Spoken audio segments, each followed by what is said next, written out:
Chapter 1687. With a single order, the 300,000 southern Ming soldiers moved separately.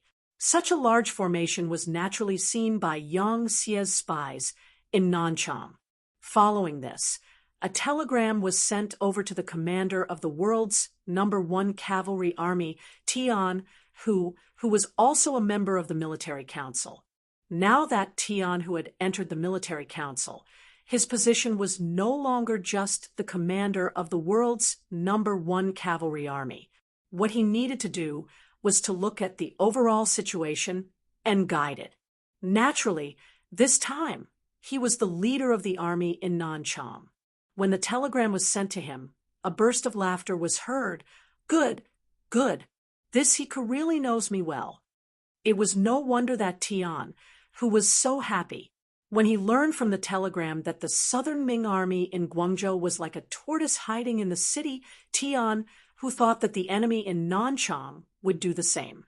If that was the case, the world's #1 cavalry army would not have the chance to show off their strength. They would still have to rely on the guns and cannons of the cold front. However, he did not expect that the enemy would choose to take the initiative to attack. Wasn't this exactly what he wanted? After a few months of rest, the world's #1 cavalry army was not only filled with soldiers, but some of the older soldiers had also retired. Now, the entire army was filled with men between the ages of 18 and 30. It could be said that their strength was at its peak. If there was something that they lacked, it would be the experience of life and death on the battlefield. Originally, they thought that it would be good if they did not encounter any soldiers or bandits along the way. They could also train their soldiers. Who would have thought that such a large number of enemies would be sent to them? How could they not be happy? Although this bone was indeed a bit big and fat, the world's #1 cavalry army had always been strong. Moreover, with cavalry against infantry, even if the enemy outnumbered them by a few times, Tian, who was still confident that he could take them down. Tian, who gathered the 5 division commanders under him and began to plan a battle strategy against the 300,000 enemies. According to Tian, whose plan, Tai Mu, Er's division, and Lu Duo's division would be the vanguard. They had to create the momentum of the main force to inflict heavy damage to the enemy and attract the enemy's attention. 3rd Division, Hu Jin, Or's division would be the left flank, 4th Division, Su Kuda's division would be the right flank, and 5th Division, Yu Zhong's division, would be the rear flank. In the temporary tent, Tian, who had his hands on his waist, he was wearing the military uniform of a second-rank general, and his 4 golden beads were shining brightly. 3-rank general with 3 stars, 2nd rank with 4 stars, and 1st-rank generals with 5 stars. However, he was very clear that in front of Tian, Hu, and Xiao Yining, the absolute main force of the 5-star army, he was still an outsider. Tian, who was in a good mood, he looked at Xiao Yining and spoke more politely. "Sai, since Commander Xiao knows that this might be the last time the world's #1 cavalry army makes an appearance, isn't that enough to satisfy our request? Also, the cold front is about to expand soon. Didn't the Navy expand by 12 divisions before? Let me tell you, it's your army's turn next." Because he was a member of the military commission, Tian, who naturally knew some things in advance, because the matter had already been reported to Yang Qindong and had been approved, it wasn't a mistake to tell Xiao Yining in advance. As soon as he said this, Xiao Yining's attention was diverted. "Is that so? Commander, how many divisions should our cold front expand? Is there a military establishment? A soldier who didn't want to be a general wasn't a good soldier." Xiao Yining's experience was also very old. For someone like him, if he wanted to leave the cold front, he could easily become a commander in another army. It wasn't impossible for him to even become a commander of a group army. However, after becoming familiar with the strength of the cold front, who would be willing to lead a ragtag army? They could only wait for a promotion within the cold front. Unfortunately, in the past few years, the other armies had been expanding. Some turned from regiments to divisions, some turned from divisions to armies, and some even turned into group armies. However, the cold front didn't expand because it wanted to maintain enough fighting power. It wasn't easy for them to expand during the new year, but they only expanded the cold front. They had 12 more divisions, which meant they had 3 more armies. This gave Xiao Yining and the other commanders of the cold front a glimmer of hope and envy. They originally thought that the cold front was expanding because they were forced to enter the west. Who would have thought that the cold front was also expanding? Didn't this mean that there would be a commander position waiting for him? How could he not be anxious and excited? The specific expansion plan still needs to be discussed in detail. After all, the cold front is the most elite army. Tian, who shook his head. It wasn't that he didn't want to say it, but that he didn't know either. This was because Yang Qindong had only approved Lu Lingfeng's plan to expand the army, but the exact number of people and how many divisions or armies were still to be discussed. Although Xiao Yining looked disappointed, he knew that the expansion plan was already set in stone. This already made him very satisfied. He didn't mention the fact that the cold front wasn't going to be part of this battle. After dealing with Xiao Yining, Tian, who looked at Qi, one who still had the rank of senior colonel, and saluted. Commander Qi, wait for 2 hours after the 1st Sky Cavalry Regiment charged out. You can go. Yes, Commander. Qi felt bitter. He knew that the Meng 3 masters were going to clean up the battlefield. Although they couldn't eat meat, if they performed well, they would still be rewarded. Moreover, their brothers wouldn't have to take risks. Qi was quite satisfied with this result. After dealing with the 2 commanders, Tian, who went straight to the kitchen. He didn't know how long the upcoming battle would take, so he had to fill his stomach in advance to have the strength to kill the enemy. At this time, General Hiku didn't know that his actions were being watched by the 5-star army and the strongest cavalry regiment, the 1st Sky Cavalry Regiment. At this moment, he was still leading the army forward.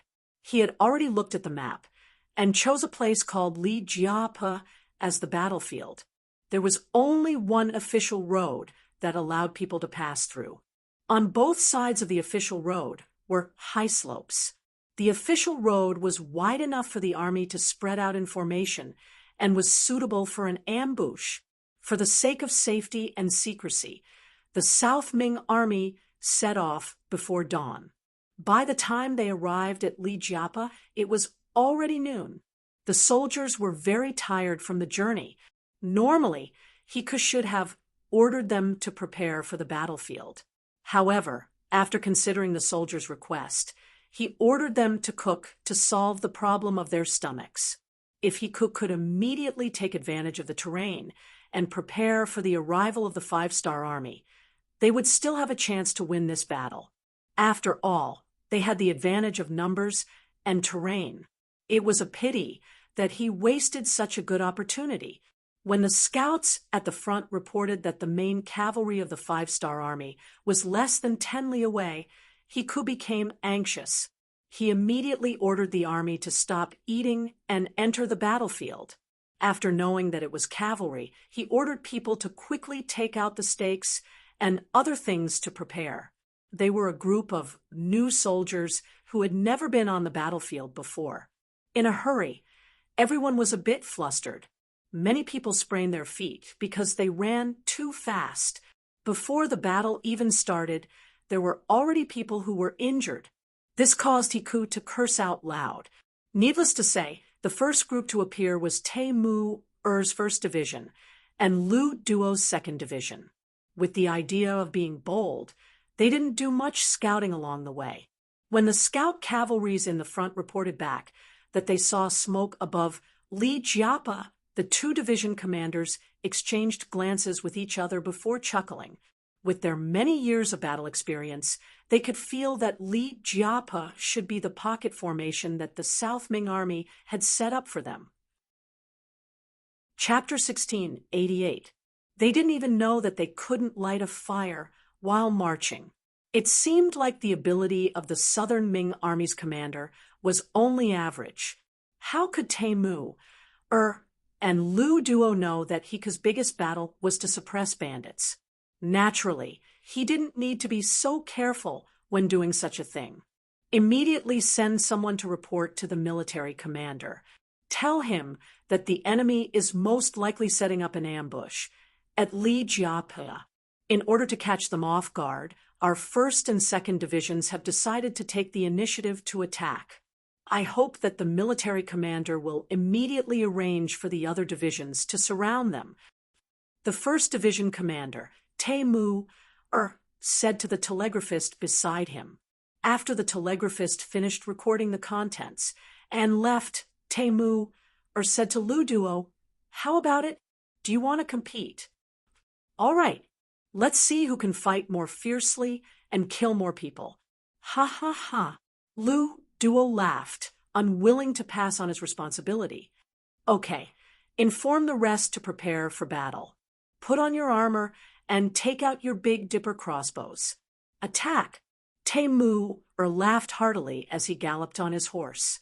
In an instant, a cloud of dust rose with the wind and surged towards Li Jiapa like a tornado. On the official road, the sky was filled with yellow sand. Looking from afar, it was impossible to tell how many cavalrymen there were. One could only feel the number of cavalrymen from the sound of the war horses galloping on the ground. As the saying went, 10,000 cavalrymen were boundless. This kind of formation couldn't be described with words. General Hiku, who was setting up an ambush at Li Jiapa, became excited when he heard the rumbling sounds of the war horses galloping on the ground. He knew that the main force of the 5-star army had arrived. This meant that his chance to make a big contribution had arrived. Hiku, who was too excited, didn't pay attention to the reactions of the Southern Ming soldiers beside him. These people were either born in the military and worked in the fields and rarely received training. Some of them were still working with hoes a while ago, but now they were given swords and sabers to become soldiers. It was impossible to expect them to perform well. When they heard the rumbling sounds of the war horses galloping on the ground, many people were already covered in cold sweat. Some were even trembling in fear and didn't know what to do. It wasn't an exaggeration to say that the world's #1 cavalry army was an army that had been through hundreds of battles. Whenever there was a big battle to be fought, his figure could be seen. Together with Yang Chendong, they fought in the north and south, conquering vast territories. Many of these cavalrymen could be described as murderous.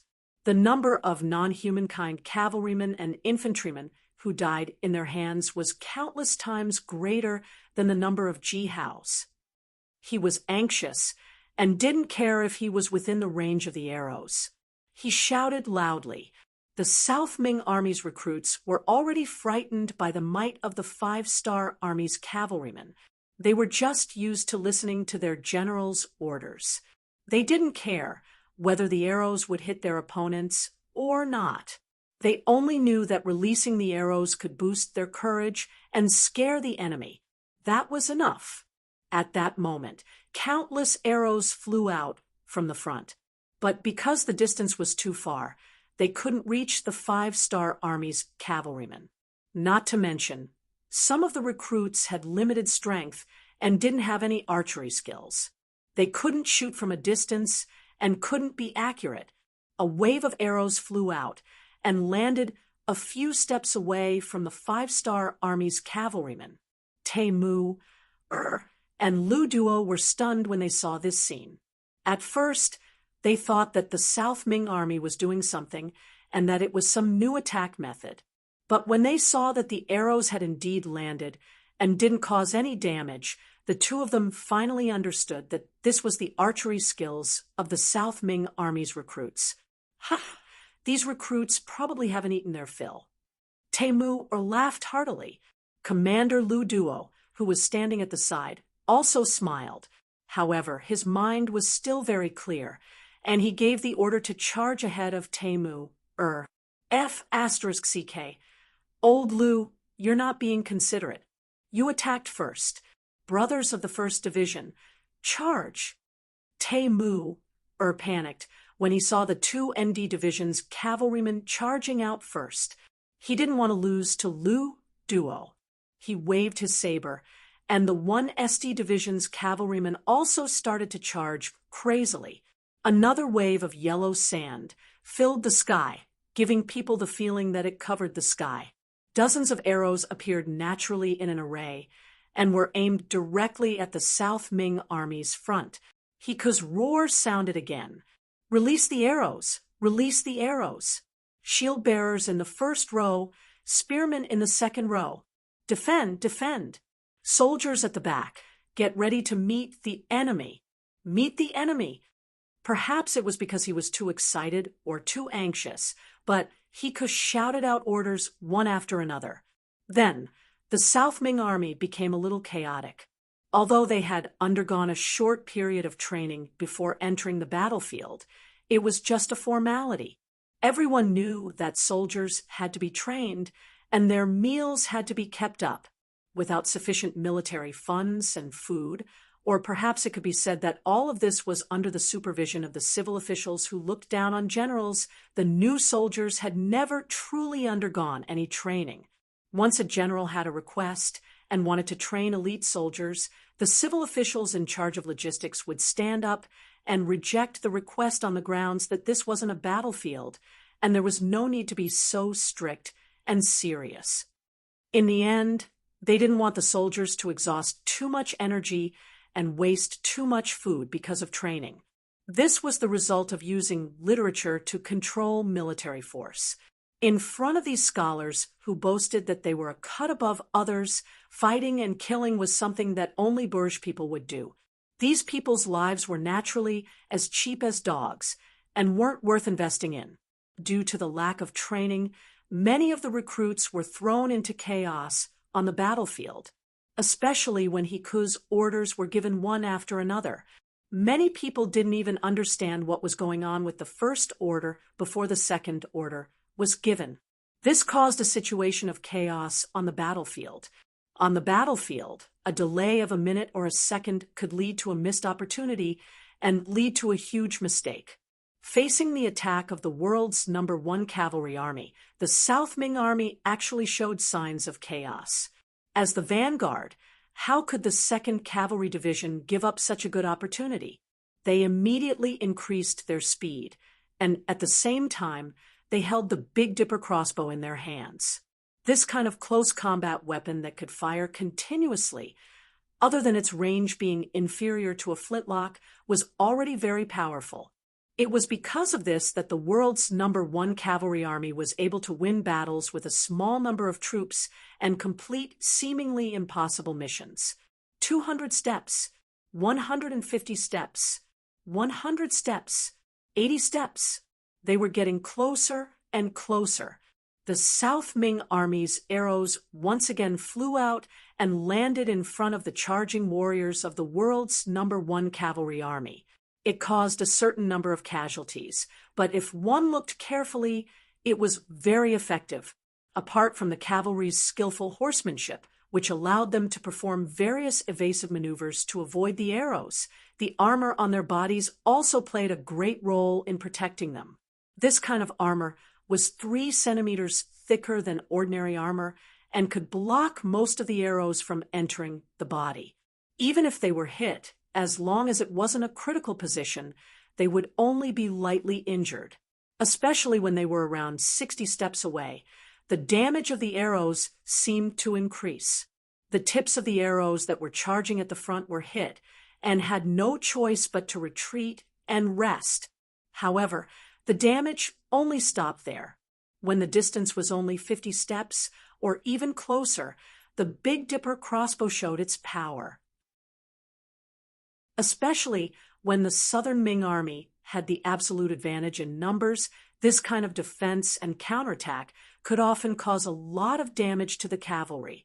As long as they could stop the enemy's charge and slow down their speed, the advantage of the cavalry would be greatly reduced. Then, it would be time for the infantry to counterattack. Unfortunately, all of this was just a theory. When the shields disappeared and the soldiers charged forward, they would directly crash into the spearmen behind them, causing the formation to become chaotic. This so-called theory would not work at all. Before the formation of the pikemen could even come into contact with the enemy cavalry, they were already in chaos, which greatly reduced their power. By the time the cavalry truly charged over, the tip of the pikemen's pikemen disappeared with a flash of saber light. The pikemen's counterattack was reduced to nothing. More than 100 years later, the scene of the slave construction cavalry charging to kill the great Ming army happened in advance. The difference was that this time it was the five-star army that was attacking. The difference was that the five-star army's attack was more ferocious than the slave construction cavalry. After the formation of the archers, shield soldiers, and pikemen were broken, the defense of the southern Ming army was quickly paralyzed. Countless southern Ming soldiers began to desperately run to the back. At this time, they had already forgotten their mission. They only knew that if they rushed back, they might have a chance to live. The development of the situation on the battlefield was completely different from what they had imagined. It wasn't that whoever had more people would win. If this was the case, then each country didn't need to go to war. They could just directly develop their population. Although the five-star army only had 20,000 cavalrymen, they were all elite veterans. Even the newly recruited soldiers were the best of the best. They were all people who had seen blood and killed people before. Compared to the southern Ming army, which was full of new recruits, many of them hadn't even killed a chicken before. This was simply incomparable. Once the 7-star crossbows were used, the southern Ming army's formation was disrupted. Then, when the people borrowed the horses' momentum and the sabers' speed to rush into the somewhat chaotic southern Ming army, the slaughter began. Although these were all Han people, and would be the cornerstone of the Yangtze's development in the future, in order to obtain a great victory and completely defeat the southern Ming imperial court, they could only endure the pain and kill. This was also in order to preserve more Han people. Blood splattered everywhere. Human lives were like grass. The battlefield had always been cruel. It wasn't a game of life and death. If one had a kind heart, the only one who would die would be himself. When they saw the 5-star army's cavalrymen coming and saw that there were more of their own comrades in front of the cavalrymen, the commanding general was somewhat helpless. He didn't even dare to give the order to shoot arrows because it was very likely that the arrows wouldn't hit the enemy cavalrymen but their own infantrymen. Hiku was also running among the defeated troops. When he saw that the 60,000 people behind them didn't choose to shoot arrows, he heaved a sigh of relief. Now that he was among the defeated troops, wouldn't he also lose his life if he released arrows? There was only one thing on his mind right now, and that was to escape to the rear. These 5-star army cavalry were too ferocious, and he would not fight with them in the future. It was better for him to obediently retreat back to Nanchang City and guard it. Hiku, who only cared about escaping, even forgot to let the troops lying in ambush on both sides of the official road attack. Or rather, even if he remembered now, he had no way to inform them. This was a somewhat dramatic defeat, and the development of the battle was beyond everyone's expectations. Reality also proved that the southern Ming new army's combat strength could not only be described as ordinary, it could even be described as terrible. 300,000 infantrymen faced the charge of 20,000 cavalrymen. Not to mention the ability to retaliate, they couldn't even put up a basic resistance. No one would have any confidence that such an army could protect the southern Ming imperial court. Temu, and General Lu Duo were still leading the charge. They charged again and again, and in front of them were the defeated southern Ming soldiers that were continuously retreating. Among them were the 60,000 people behind them. After seeing that the front line had already been defeated and fleeing, and seeing the bravery of the 5-Star Army's cavalrymen, as well as the heads that would fly on the battlefield from time to time, the 60,000 southern Ming recruits who were guarding the rear also began to flee. Some of them, in order to escape faster, directly threw their weapons to the ground and continued to run, fiercely charging toward Nanchang that was 60 li behind them. Wherever the 5-Star Army's cavalrymen passed, there were either corpses covered in blood, captives kneeling on the ground, or southern Ming recruits fleeing in all directions. There was no resistance at all, and this made the 2 division commanders even more ambitious. Nanchang, Temu, and Lu Duo said at almost the same time. Then there was a burst of laughter. The 20,000 cavalrymen, who didn't suffer too many casualties, gave up on their pursuers and headed straight for Nanchang that was 60 li away. Chapter 1690. Instead of capturing captives everywhere, it would be better to directly attack the Nanchang prefecture. As long as they occupied the place, these deserters would become turtles in a jar and would not be able to escape. Of course, when they were attacking, they did not forget to send a telegram to Tian, who was behind them. They gave a simple summary of their thoughts and the situation on the battlefield. When the telegram was sent to Tian, he was leading the army towards Li Jiapa. They were not moving at their fastest speed. Tian, whose idea was to let the 2 cavalry divisions consume the enemy's strength. When the enemy was exhausted, he would suddenly appear with the main force and win. He never thought that the battle would go so smoothly. Tian, who could only give up his previous plan, and said to the telegram operator, "Immediately send a telegram to the 3rd, 4th, and 5th divisions. Tell them to quickly go to the battlefield and capture the captives. Order the army to speed up. Tell everyone that if they are late, they will not be able to drink the soup. Lastly, send a telegram to the 3rd division.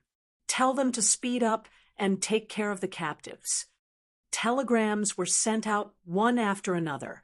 At this time, if one could look down from the sky, they would see that with Li Jiapa as the center, there were several cavalry units moving quickly and surrounding him. Behind the cavalry, there was also the 5th division of the Lu Lingfeng division. Although they were the last to set out, they were quickly approaching the battlefield with their 3-wheeled motorcycles. Their vanguard had even caught up with the 3rd division. Nanchang Prefecture. The sky was getting dark. There were scattered soldiers standing guard on the city walls, but from their relaxed expressions, they did not realize that the battle was about to begin. There was less than half an hour before the city gates closed. The soldiers on the city walls began to gather in 2s and 3s to chat. From time to time, they would even laugh. They were so relaxed because they were very optimistic about the situation on the front line. After all, the 300,000 infantrymen were already prepared. They were only facing the 100,000 5-Star Army from afar. They should have a high chance of winning. Even if they could not win in a short time, they could still be in a stalemate. As for the Nanchang Prefecture, it could be said that it was safe. Since that was the case, why was there a need to be so nervous? Not only the soldiers, but even Li Qingzhua, the political envoy of the city, was also holding a banquet for the tyrants in the city. Once the war started, they would need a lot of money and food. There was only one reason why they had gathered these people, and that was to ask them to donate money and get food. Li Qing was very confident in doing this. After all, Yang Xie's policies had already spread throughout the southern Ming dynasty. Those who surrendered could take 20% of their family's wealth and move out. Those who didn't surrender and did evil would be killed and their property confiscated. Those who didn't surrender and didn't do evil would be captured and released. They could only take 10% of their family's wealth and move out. This kind of policy was unacceptable to all magnates. Why should they hand over the wealth and land that they had worked so hard to create for several generations? With such a sharp contradiction, there was only one way to resolve it, and that was to fight. It would be best if they could defeat the Five-Star Army. At the very least, they had to keep them out of the city. That way, they could continue to live above others. For the sake of their better days, they could only donate some money and food. Although they felt some heartache, they could only do as they were told. When Li Qing's invitation was sent to the tyrants, they all thought about it and came. For a moment, the Li residence was very lively, and it didn't feel like a war was about to break out. At this moment, outside the city, Temu, and Lu Duo finally arrived with the cavalry before the city gates were closed.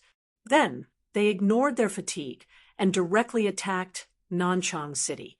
When a large number of cavalry arrived, the southern Ming soldiers guarding the city gate were still confused about what was going on. When they felt the ground beneath their feet tremble, they looked in front of them in shock. When someone with sharp eyes saw that it was a cavalry with a bright red Five-Star Army flag, he couldn't help but shout, "It's the Five-Star Army's cavalry. Quick, quick, close the city gates." At this moment, it was too late to close the city gates. The Five-Star Army's cavalry at the front had already drawn their bows and arrows. After a series of xiu xiu xiu sounds pierced through the air, the southern Ming soldiers who were rushing towards the city gate were shot down to the ground. This frightened the other southern Ming soldiers. These new recruits, who had never been on the battlefield and had never seen blood before, did not continue to take the risk to close the city gates. They didn't even have the courage to go into the city to report. Instead, they tactfully knelt on the ground, threw down their weapons, and made a gesture of surrender. They were able to do this mostly because the Five-Star Army's appearance was too sudden and ruthless.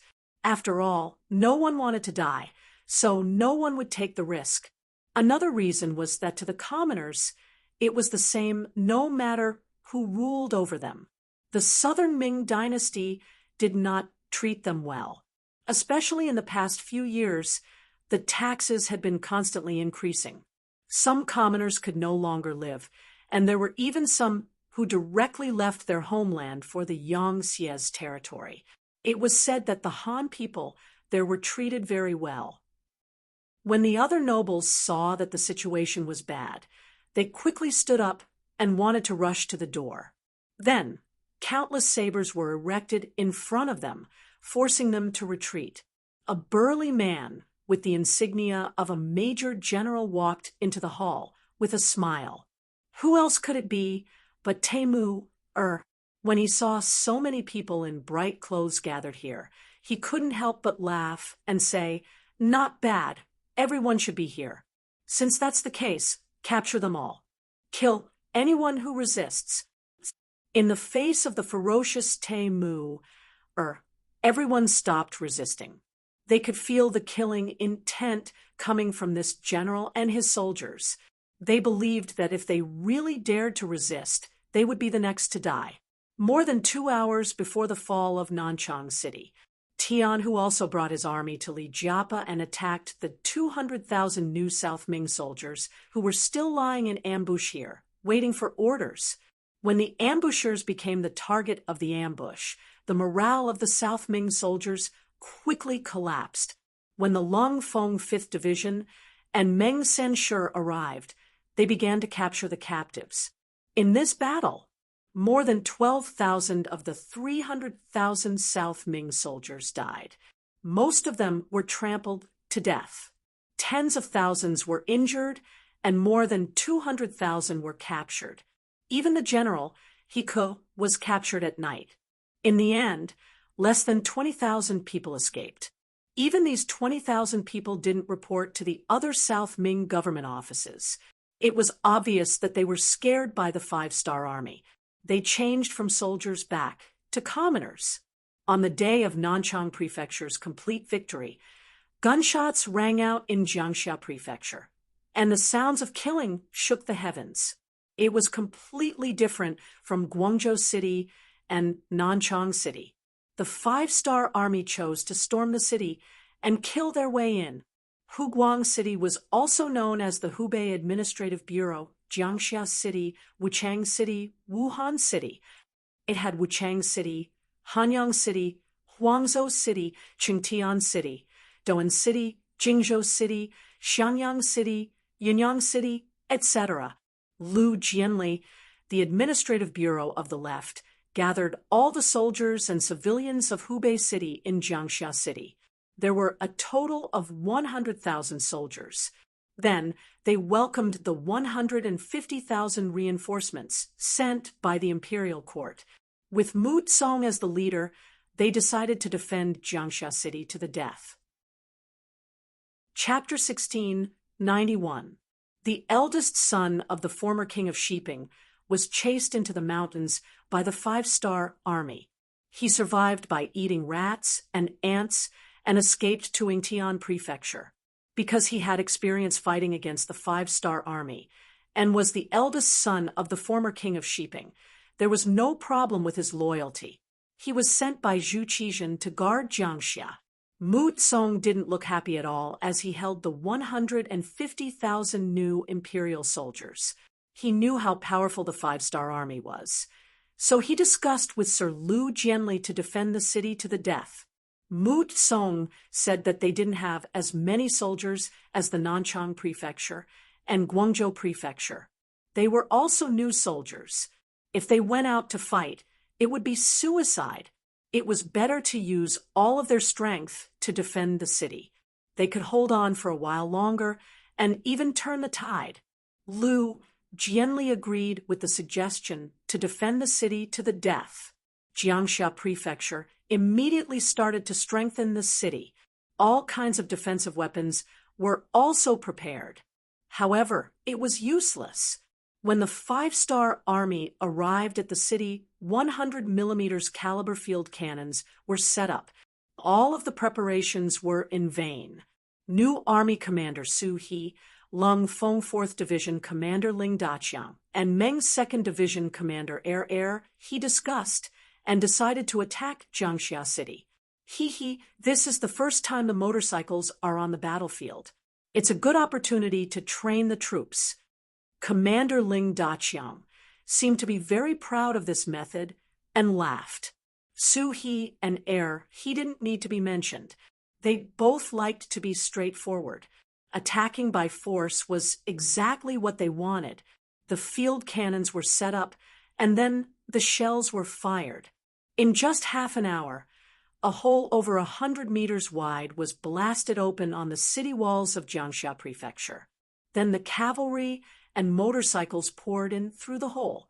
This was especially true for the three-wheeled motorcycle. There was a heavy machine gun mounted on it, and the soldier in the back was holding a light machine gun. With their cooperation, any Southern Ming recruit that entered their sight became a moving target. Bursts of gunshots rang out, and the Southern Ming soldiers fell to the ground one after another. Needless to say, the cavalry relied on the momentum of their horses and brandished their sabers. One by one, heads fell to the ground, and bodies fell to the ground. When the motorcycles and cavalry charged into the city and dealt a heavy blow to the new Southern Ming army, Mu Tsong showed his brave side. He personally led the newly formed inspection team and commanded batch after batch of South Ming New Army to launch a suicidal charge against the Five-Star Army. When corpses littered the ground and blood flowed like a river, it finally incited a mutiny among the recruits. They turned their spearhead and charged at Mu Tsong and his inspection team. It was a pity that the eldest son of the king of Shiping did not die in the hands of the Five-Star Army. Instead, he died in the chaos after being slashed countless times. Mu Tsong died in battle, and Liu Jianli surrendered. Hubei was settled in one battle, and they captured more than 230,000 recruits. One was a smart move, the other was a forceful attack, but the results were both good. When Yang Qindong received the telegrams from Tian, Hu, and Su he was naturally pleased. When he issued the commendation, he ordered them to continue to work hard and continue to attack the Southern Ming Empire. He wanted the Southern Ming Empire to be unable to mobilize their troops in time to occupy more territory before the Southern Ming Empire reacted. At the same time, Yang Qindong ordered Yu Mian to take over the territories in Jiangxi and Hubei. At the same time, he arranged for the accompanying officials to take up their posts. Since those places were already Yang Xie's territory, they had to be properly protected. As for what to do, the officials who came along were all experienced and knew what to do. After arranging all these, Yang Qindong looked at the Guangzhou prefecture in front of him and felt that it was a bit of an eyesore. Before he could think of a solution, the 3rd Army's commander Wu Sheng and 2nd Army's commander Xiao Feng came to him and requested to attack the city. Obviously, they were stimulated by the victory of their brothers. Yang Qindong was naturally gratified by the general's overflowing fighting spirit. He also felt that it was about time. They had already surrounded and bombarded the city for 5 days. It was time to give them a result. From tomorrow onwards, increase the intensity of the bombardment. Also, get the Air Force to distribute leaflets. Tell them that they only have 1 day. If they don't surrender, they will burn the Guangzhou prefecture. The next morning, the weather was fine. After the first round of bombardment, several hot air balloons appeared in the sky above the Guangzhou prefecture. Following that, countless leaflets of various colors fell from the sky and scattered around the city. After the first round of bombardment, there were many more injured people in the Guangzhou prefecture. Compared to the previous 2 days, the bombardment was even more ferocious. The Southern Ming soldiers and civilians in the city clearly understood what it meant to be in an abyss of suffering. Guaning hid in a basement dug by a tyrant in the city with a solemn expression. The bombardment outside was so intense that he didn't dare to stay outside any longer. Other than leaving a few soldiers on the city wall to observe the movements of the 5-Star Army, he usually stayed here. Guaning had thought of countless outcomes. He even thought of the 5-Star Army attacking the city. If the city was breached, he would die on the battlefield. However, he didn't think that the 5-Star Army would besiege the city and use cannons to deal with him. Now that the 450,000 soldiers were trapped in the city and couldn't leave, they didn't have an opponent to fight against. This feeling made him feel helpless. Dang, dang, dang. Someone knocked on the door.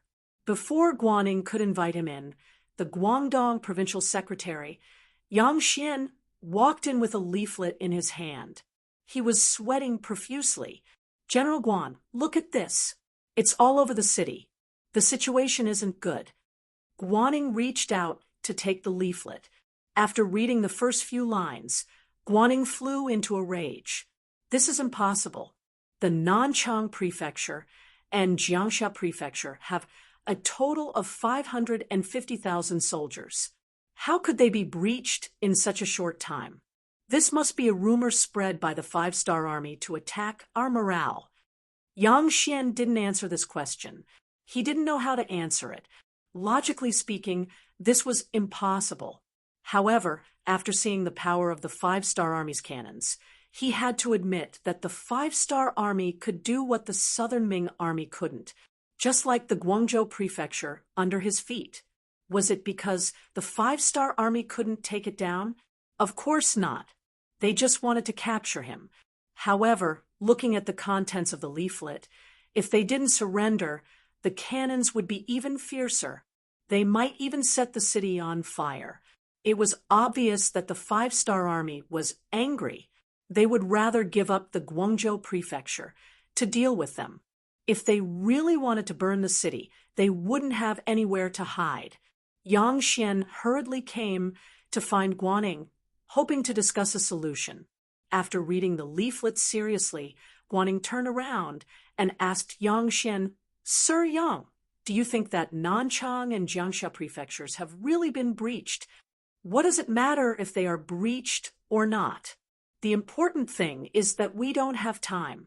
The five-star army had already made the final announcement through the leaflet. Either we rush out and fight the five-star army, or we abandon the city and escape. Otherwise, we can just stay in the city and wait to be burned to death. Yang Xian reminded Guaning. At this moment, Guaning didn't care about whether Nanchang and Jiangxia prefectures had been breached or not by the five-star army. Yang Xian was right. The difficulty in front of them was the most important. Didn't the five-star army say that they will take in the wounded, send our wounded out of the city, and we will break out? I believe that the emperor won't blame us. If there is a crime, I will bear it. Guaning finally thought it through. He wanted to send the wounded out and reduce the burden on the army before breaking out. He had a feeling that the five-star army was playing the trick of surrounding three and missing one. However, he didn't have a choice now, right? 300 paces away from them, the army were the army and were the five-star armies too. Seeing that the enemy had indeed begun to break through the encirclement, the squad leader in the middle said, "Immediately report the situation here. Sheep is out of the encirclement." Yes, in front of the powerful five-star army, the South Ming army was just a bunch of sheep.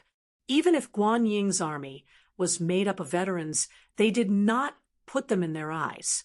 Their weapons were not as good as theirs, their morale was not as good as theirs, their protection was not as good as theirs, and their treatment was not as good as theirs.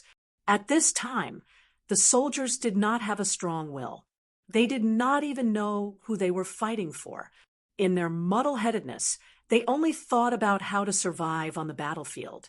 It would be too difficult to rely on such an army to win the war. The mighty army walked out of the Guang province prefecture in the dark.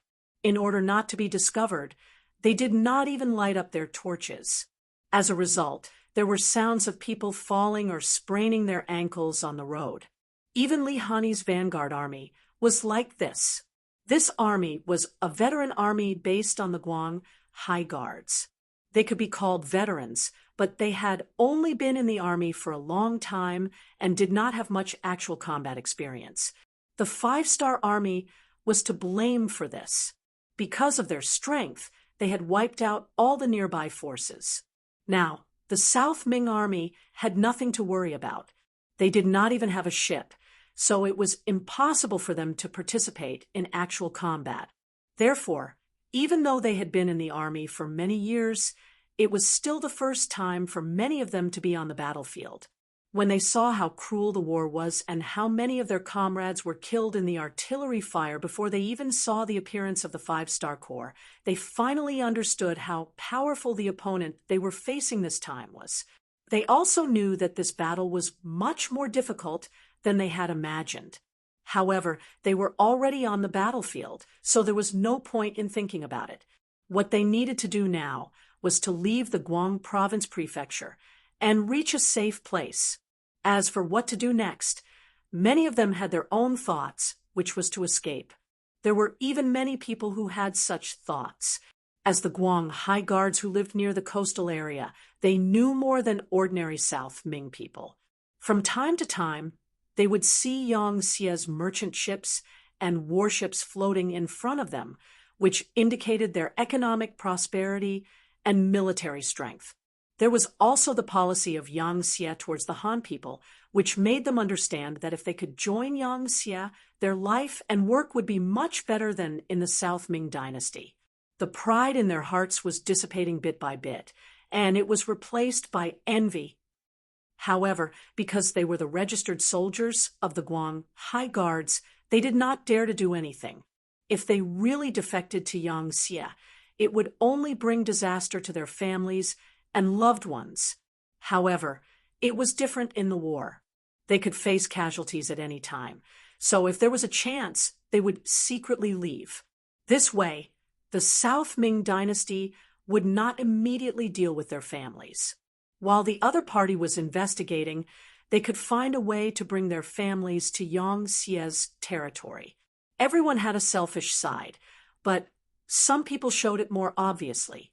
Now, for the safety and a better life for themselves and their families, many soldiers had already made a decision in their hearts. As their commander, Li Hani was naturally able to sense all of this. However, he pretended not to see it and did not think too much about it. Thinking about it, if even ordinary soldiers could see it, how could he, as the commander, not understand it? It was just that he was indebted to the emperor and could not do something like surrendering without a fight.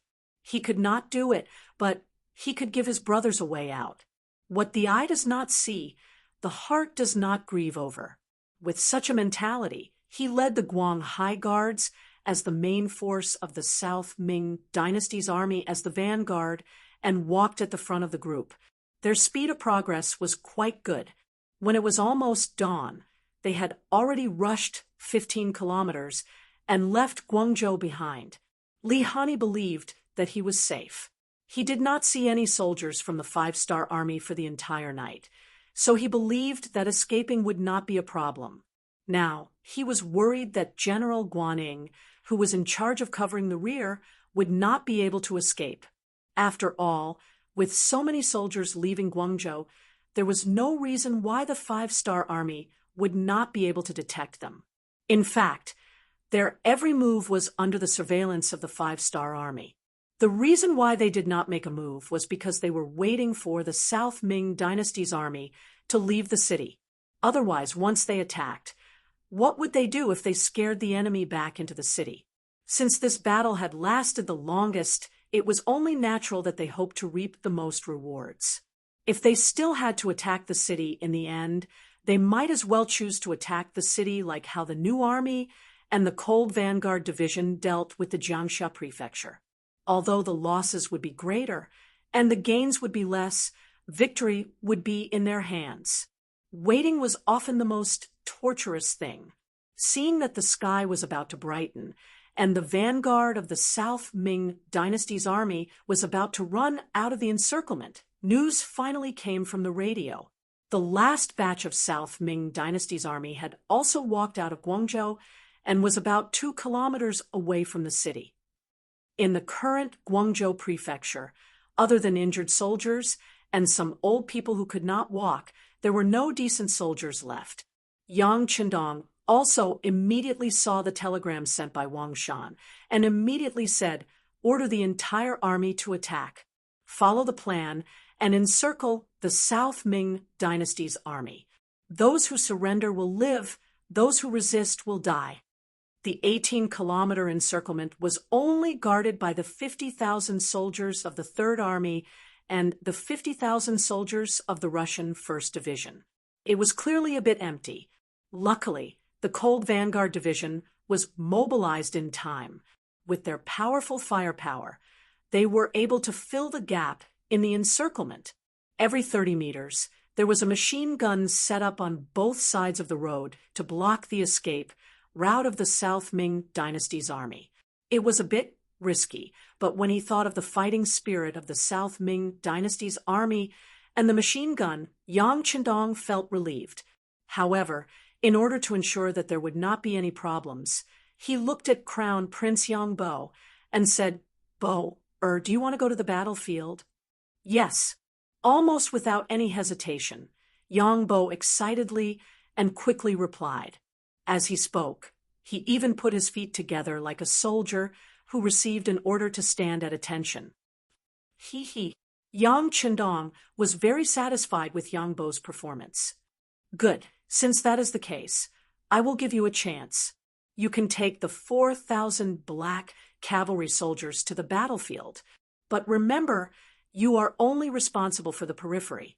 Wherever there is a gap, block it. There is no need for you on the main battlefield. Also, these are all Han people.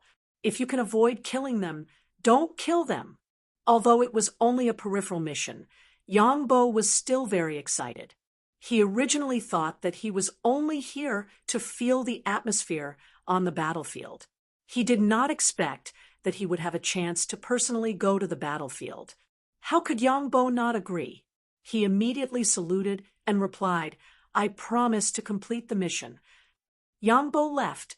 Along with him were Beta Persei, Black Cavalry 1st Brigade Captain Chiu Vi, 2nd Brigade Captain Dao Xiao, Vice Brigade Captain Peng Yu, and the others. Only Ba Daojiang and the 1,000 Black Cavalry soldiers stayed by Yang Qindong's side. Chapter 1693. From this, it could be seen that Yang Qindong admired Ba Daojiang a lot. Once Chiu Vi and Dao Xiao retired due to age, this person would become the true leader of the Black Cavalry. Right after the Black Cavalry Dragon Guards set off with Crown Prince Chang Yangbo, the 3rd Army of the Lungfeng Army and the 2nd Division of the Lungfeng Army also launched an attack on the official road to the east of the Guangzhou Prefecture. They tightened the encirclement and launched an encirclement to annihilate the 400,000-strong Southern Ming army. Guaning was in charge of bringing up the rear. When he led the 50,000 soldiers out of the Guangzhou Prefecture, the sound of horse hooves and gunshots could be heard from all directions. At this time, the sky was already bright, and one could vaguely see that the front of the army was already in chaos. There was also the sound of horse hooves covering the sky. Not good, we've fallen into a trap. Guaning was indeed Kuang Ye's student, and immediately thought of a possibility. The first order he gave was for the army to turn back and return to the Guangzhou Prefecture. At least they could rely on the city walls to resist. Even if they retreated back into the city, they could still fight in the streets. It was not like the outside of the city, where everything was flat. What could they defend? Guaning gave the order very quickly. However, someone was even faster than them. The 4th Regiment commander of the 2nd Division of the Lungfeng Corps, Ling Lianxuan, was in charge of bringing up the rear.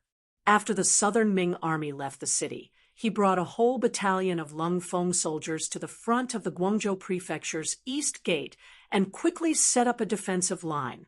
Countless prepared sandbags were piled up together to form a temporary defensive line. Before the defensive line was fully set up, the Southern Ming army that had just left charged back. Regiment Commander Ling Lianxuan, who could already see the people approaching, took out a loudspeaker and shouted, "This road is blocked. The Guangzhou Prefecture is now under the control of the 5-Star Army. Anyone who dares to come within 100 meters of the front will be treated as a dangerous person and will be killed on the spot. Lay down your weapons, and that is your only way out. The 5-Star Army can guarantee your safety and dignity." Ling Lianxuan was not the only one shouting. Every platoon had a soldier shouting the same slogan to ensure that every Southern Ming soldier could hear them clearly. The shouts did enter the ears of the Southern Ming soldiers. But at this moment, no one cared so much. They only knew that the 5-Star Army only had a few hundred people. This was a great opportunity for them to attack. If they did not seize this opportunity, they would not be able to return to the Guangzhou Prefecture, which would be the real danger. Countless soldiers from the Southern Ming dynasty rushed over. They wanted to rely on their advantage in numbers to completely defeat the 5-Star Army. However, just as they ignored the advice and entered about 100 steps away from the formation, gunshots rang out. In view of the large number of soldiers from the Southern Ming army, there were at least 5,000 soldiers in the vanguard. Commander Ling Lianxuan did not dare to be careless. When he gave the order to counterattack, he used heavy firepower. Light and heavy machine guns and rocket launchers rained down on the Southern Ming army, causing flames to erupt. Countless Southern Ming soldiers fell to the ground, covered in blood. This was a battle that should not be taken seriously. It couldn't even be called a battle. It would be more accurate to call it a massacre. The moment the gunshots rang out, the 5,000 soldiers from the Southern Ming dynasty were destined to die.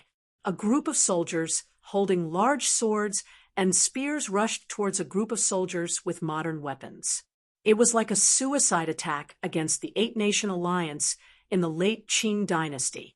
Figures fell to the ground one after another, and their lives were quickly drained away. After nearly a quarter of an hour, the barrels of many of the cold vanguard warriors had turned red. The ground was littered with bullet casings. Finally, there were no more enemies in front of them. The world suddenly became quiet. There were more than 5,000 lives, but in just a short 15 minutes, not a single one had survived.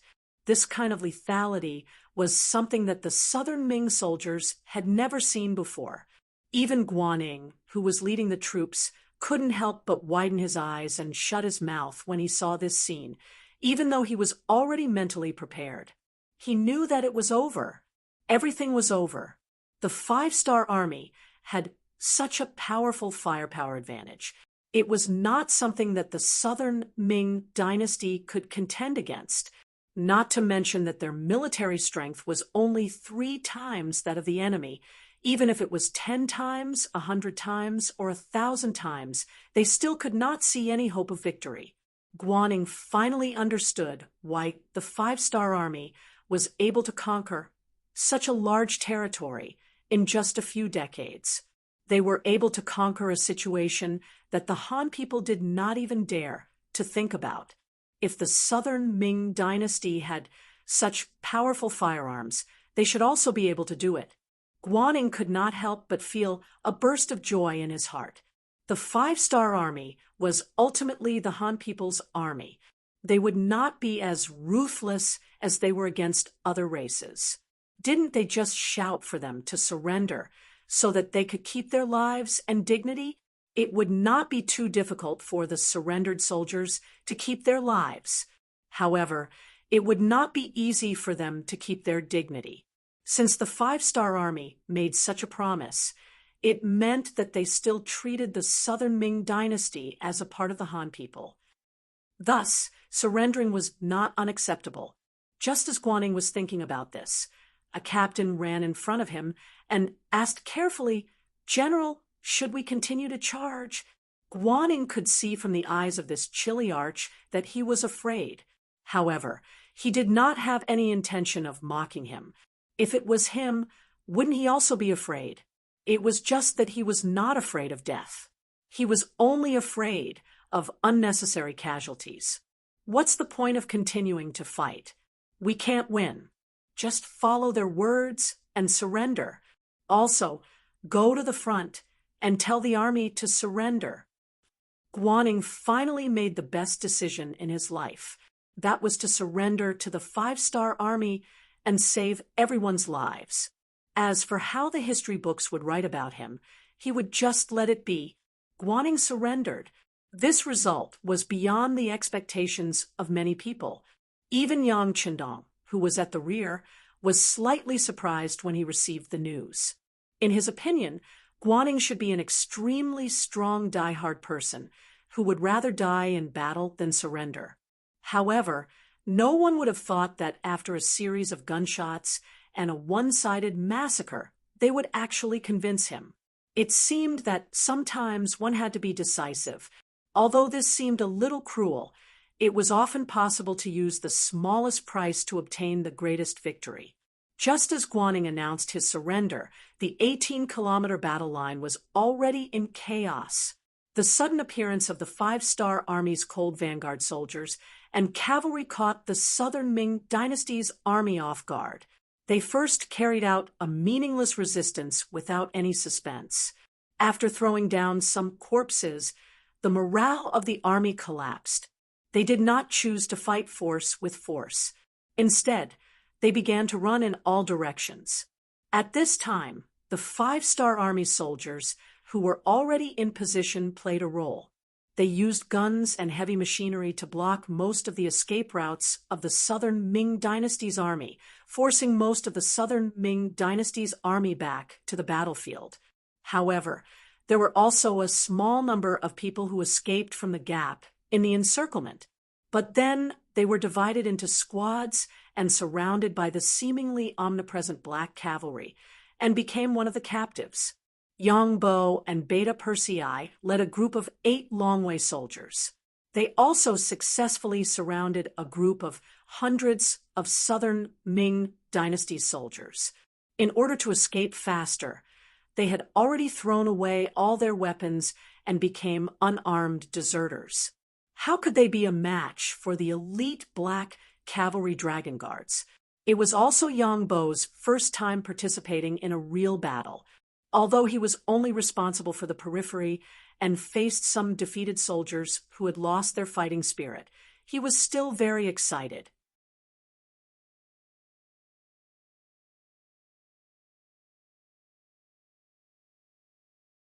Wearing a set of specially tailored black battle armor, he single-handedly stopped 7 southern Ming soldiers who were trying to escape. Yang Bo did not know that this was the result of Beta Persei deliberately going easy on him. His every move was in the sight of Beta Persei. Once there was danger, he would rush to his side to protect him. In the worst-case scenario, he would become a huge human shield. Whether he knew it or not, whether it was intentional or not, Yang Bo had indeed been trained. He also showed maturity and steadiness beyond his age from the first battle. After that, when Beta Persei reported to Yang Qindong, he was not stingy with his praise. This also proved that Yang Qindong's way of training his successor was correct. Yang Bo's growth also made Yang Qindong very pleased. There was nothing happier than having a successor. The Guangzhou prefecture was breached. This battle lasted for a full 6 days. Nearly 10,000 enemies were killed, more than 30,000 were injured, and more than 400,000 were captured alive. As soon as the news reached Nanjing Yingtian Prefecture, the precious porcelain in front of Zhu Qizhen was smashed clean. Just a few days ago, he received a letter from Guaning asking for help and was thinking about whether to send reinforcements. Then came the news that Jiangxia and Nanchang prefectures were breached, Jiangxi and Huguang were occupied by the 5-star army, and hundreds of thousands of soldiers were captured. On the day he received the letter, Zhu Qizhen smashed a lot of things. But at that time, he still had hope in his heart, and that was Guaning. Unlike Nanchang Prefecture and Jiangxia Prefecture, they were all new soldiers. In contrast, Guaning brought some veterans. Although they had not seen blood, they had been trained for so long, so they should have some strength. Just as he was thinking about whether there would be good news from the Guangzhou prefecture that could at least inflict a heavy blow on the 5-star army and let everyone know that Yangxie was not invincible, the Guangzhou prefecture fell. Guaning surrendered, along with more than 400,000 soldiers. In this way, including the local army, there were less than 1 million soldiers a few days ago. Now, there were only 700,000 soldiers in his hands, including the soldiers of the capital defense camp. Could they still resist the advance of Yangxie's army? Chapter 1694. Peace Talks. After Zhu Qizhen calmed down, this thought flashed through his mind. Since there was no way he could win in a fight, it was better to negotiate while he still had some strength. It was better than the other party killing his way to Jingdou to negotiate. At this time, Zhu Qizhen was still dreaming of being the emperor. In his opinion, losing a few provinces was nothing. After his efforts, didn't he already lose half of the Great Ming dynasty? Although it was called Baiming, he had long regarded it as a different race. Now he was only losing half of his territory, so why not? As long as he was still the emperor, he would be able to make a comeback, wouldn't he? As long as there was hope, he would fight for it. Mao Mu and Zhou Ziang met Zhu Qizhen under such circumstances. because Minister Xie Chongshu had once met with Yang Qindong alone in Crimson City, and as for what they talked about, no one knew. He had long since lost Zhu Qizhen's trust. Right now, he was locked up in the prison of the Brocade Guard's Brocade Guard. Now, Zhou Xiang was in charge of the Ministry of Rights. However, his loyalty was still to be determined, so he did not take the position of minister. In front of the two of them, Zhu Qizhen tentatively expressed his thoughts. In the end, he said, "I am considering the safety of the people and don't want them to suffer the pain of war. So I made this decision. And if Bugnam of Gojoseon must come to the capital, I will fight to the death with him." Obviously, Zhu Qizhen still cared about his face. At the end, he still hardened himself and expressed that he was an unyielding person. In fact, in history, Zhu Qizhen still had some ability. Even when he was captured by the leader of the Wara, he was very decent and unyielding. Of course, that was only recorded in the history books. As for whether or not it was written under the instructions of Zhu Qizhen, who later became the emperor, no one knew. Hearing this, Zhou Xiang carefully raised his head. Reporting to the emperor, "This official's qualifications are low. Should I ask Minister Xie to come out and preside over such a big matter? Whether or not there is a problem with Xie Chong is still being investigated. He absolutely cannot be released. What's wrong, Minister Zhou? Are you not confident in your own abilities? Or are you saying that you don't want to share the burden of the great Ming dynasty?" Seeing that Zhu Qizhen was about to get angry, how could Zhou Xiang dare to say no? He immediately kowtowed and said, "This subject is willing to share the worries of your majesty and the great Ming dynasty. Tomorrow, I will lead a team to Bugnam of Gojoseon for peace talks." Zhou Xiang knew that it was difficult, but he was even more clear that if he did not agree now, he was afraid that his head would fall to the ground immediately. This attitude made Zhu Qizhen's expression much better. After that, he no longer looked at Zhou Xiang. Instead, he looked at Mao Mu and said, "Minister Mao, the embroidered uniform guard must arrange for people to protect this matter." Furthermore, the front lines had suffered consecutive defeats. Perhaps the people's hearts were now unstable, and some people might take this opportunity to threaten the great Ming dynasty. We, the embroidered uniform guards, must take action. We won't allow any villains to stir up trouble. Also, arrest Guan Ying's family members. Throw them in jail, put them on trial, and behead them after autumn. This subject obeys, Mao Mu said without any change in expression. Then he glanced at Zhou Xiang, who was kneeling on the ground and trembling with fear. He knew that it was impossible to negotiate now. This was just Zhu Qizhen's wishful thinking. As Yang Qindong's spy in the Southern Ming Empire, he needed to do more things to show his ability and extraordinariness when he saw that the matter was about to be completed. After Zhu Qizhen waved his hand, Mao Mu and Zhou Xiang left Qinzheng Hall. Then Mao Mu left the palace and went straight to the embroidered uniform guards yamen. He thought that it was time to have a good talk with Shun Nantang and the others. The current embroidered uniform guard was in Mao Mu's hands. It was just like when Chao Jixiang controlled the embroidered uniform guard. However, the difference was that he no longer had any external enemies.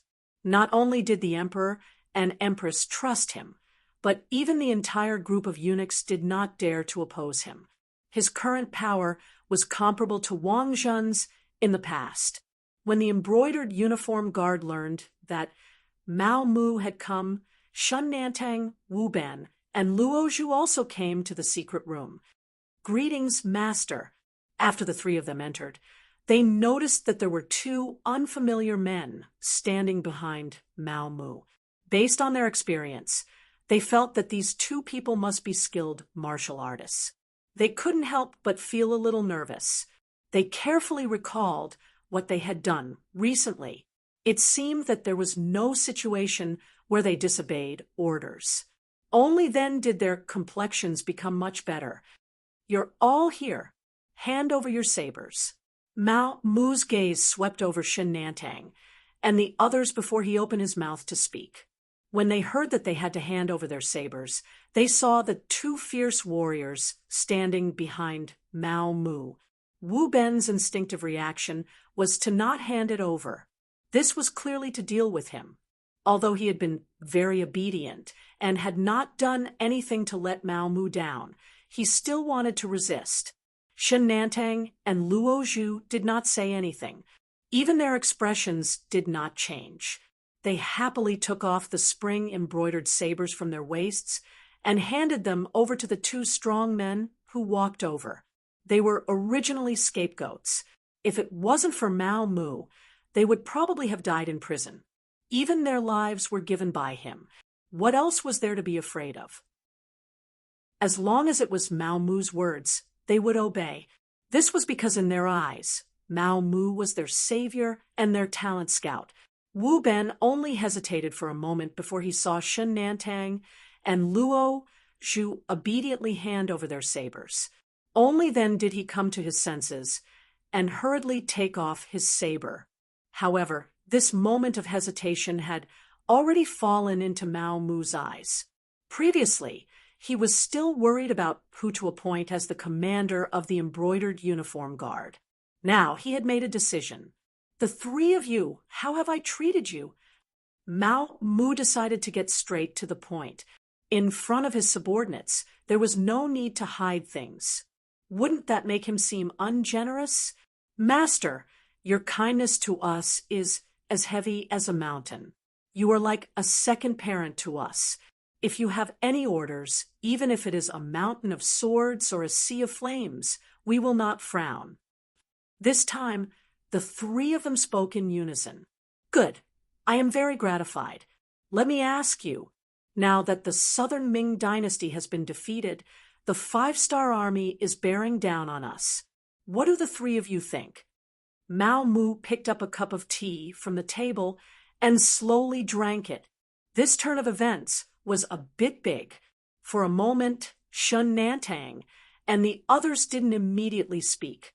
Instead, they thought to themselves, what did Mao Mu mean by this? Could it be that the army had been defeated and he wanted to transfer them to the army? If there was such a possibility, wasn't the Imperial Horse Directorate in charge of this matter? And the head eunuch, there was Mao Mu's subordinate, Zhang Chen. Wouldn't it be a simple matter to arrange for them to be transferred to the army? If it was before, it would be a good thing to be able to temper themselves in the army. After all, the embroidered uniform guard's reputation wasn't too good. If they could be transferred to the army, they might actually have a chance to stand in the imperial court and become an important official. This was something that the shameful embroidered uniform guard officials couldn't do. But now it was clear that the army wasn't enough. Entering, there was no difference between sending them to their deaths. Those who had the ability were all thinking of how to jump out of the army. Who would take the initiative to enter? Thinking of this, the three people's faces turned ugly. They knew that if Mao Mu really had such intentions, they would have to go regardless of whether they were willing or not. "Well, why aren't you replying? Say whatever you want to say in front of me. I'll forgive you." Mao Mu saw that a while had passed, and the three people still didn't speak, so he pretended to be unhappy. With Mao Mu's reminder, the three people didn't dare to remain silent. Shen Nantang was the first to speak. "The five-star army is full of vigor. They are all elites who have been through hundreds of battles. In comparison, our Southern Ming army is all new recruits. If we fight on the battlefield, I'm afraid that we will lose more than we will win." "Yes." Mao Mu nodded. Although Shen Nantang's words were tactful, Mao Mu could tell that he didn't think highly of the Southern Ming army. On the contrary, he thought that the five-star army would win. This answer made him very satisfied. This was a person he could rope in. I agree with Shen Tongji's opinion. The Southern Ming army is probably not a match for the five-star army. Luo Zhu immediately expressed his opinion. Mao Mu didn't respond this time. Instead, his gaze fell on Wu Ben. At this moment, Wu Ben's mood was somewhat conflicted. After all, he was now a member of the Southern Ming Imperial Guard. Logically speaking, he shouldn't speak on this kind of matter. Even if he spoke, he shouldn't say anything discouraging. However, Mao Mu had to ask. Moreover, Shen Nantang and Luo Zhu both responded. He knew that he had to say something. Yes, reporting to Factory Master. This lowly one thinks that it will be very difficult for the Southern Ming army to win this battle. Wu Ben finally spoke, although it was a bit forced. He also expressed that he didn't think highly of the Southern Ming army. This made Mao Mu feel relieved. He finally made a decision. Good. The three of you listen to my orders. Shen Nantang will be promoted to commander of the Imperial Guard, a primary third-rank official. Luo Zhu will be promoted to Commander Tongji, secondary third-rank official. As for Wu Ben, you can go to the army and temporarily be the deputy commander of the Capital Guard, also a primary third-rank official. This subordinate thanks Factory Master. Shen Nantang and Luo Zhu were both in high spirits. The two of them finally got what they wanted. Their official positions were also promoted. At this moment, their hearts were filled with excitement and excitement. On the other hand, although Wu Ben's official position was promoted, he was kicked out of the Imperial Guard. As for going to the Capital Guard, who didn't know that the commander there was the Emperor's trusted aide? He was also the general of the Imperial Guard, Fan Zhong. If he went to be a deputy commander, how could he have any power? He hated himself for not performing well just now. However, it was useless to say anything now. An arm couldn't twist a leg. Moreover, Mao Mu had saved his life. He couldn't betray him. Therefore, although he was unhappy, he still replied, "This subordinate thanks Factory Master." Good. Commander Shen and Luo Zhu can go first. Deputy Commander Wu can stay behind. Mao Mu said with a smile. Chapter 1695. Yes. Shen Nantang and Shen Nantang hurriedly left. Only Mao Mu's group of four remained in the secret room. When there was no one else around, Mao Mu finally spoke. "Wu Ben, you hate me?" No, this subordinate definitely does not have such intentions. Without Factory Master, Wu Ben would be a dead man by now. The grace of saving my life is equivalent to giving me a new lease of life. No matter what Factory Master wants this subordinate to do, this subordinate is willing to do it. Wu Ben hurriedly waved his hands as he explained. However, these words were not false. When he handed over his saber, it was merely an instinctive reaction. He did not intend to resist, nor did he intend to harm Mao Mu. Yes, this Duke understands your intentions. This Duke also knows that you want to become the commander of the embroidered uniform guard to prove yourself, Mao Mu said with a smile. When these words entered Wu Ben's ears, his eyes involuntarily widened. There is no need to look at this Duke like that. This Duke has been in the Imperial Palace for many years and is most proficient at observing others. If you truly had disloyalty, would you still be standing here now? Mao Mu's voice suddenly rose as he spoke, causing Wu Ben to sweat profusely. He was also rejoicing that he did not have any disloyalty. Otherwise, he would have become a corpse by now. Wu Ben's performance fell into Mao Mu's eyes. This made him even more certain that he did not use the wrong person. He continued, "Wu Ben, you are not the same as Shen Nantang. He is extremely obedient. As long as it is an order from this Duke, regardless of whether it is right or wrong, he will do his best to carry it out. As for you, you have your own thoughts. Although you will do many things according to my orders, you will always ask yourself why. Is this Duke right? This subordinate knows his mistake. More cold sweat appeared on Wu Ben's forehead. However, Mao Mu did not care about this. Instead, he continued, "It is because of your willingness to think that this Duke has decided to hand over the important matters to you. However, I do not know if you have the ability or the courage to do it well." This subordinate will listen to factory master's words and will not hesitate to go through water and tread on fire. In order to express his decision, Wu Ben knelt down on the ground as he spoke. "Fine, since that's the case, I'll be frank with you. Sending you to the Capitol Guard this time is not to send you away, but to give you a great opportunity. Whether or not you can seize the opportunity will depend on your ability. As for the mission, it's to replace Fan Zhong as the commander." What? Even though Wu Ben was somewhat prepared, he was still shocked by this sentence. Who was Fan Zhong? That was because he had followed Ing Zong through the Tumu Castle incident and had been protecting him all the way until today. It could be said that he was the person Zhu Qizhen trusted the most. Otherwise, why would he be given such an important position as the commander of the Capitol Guards?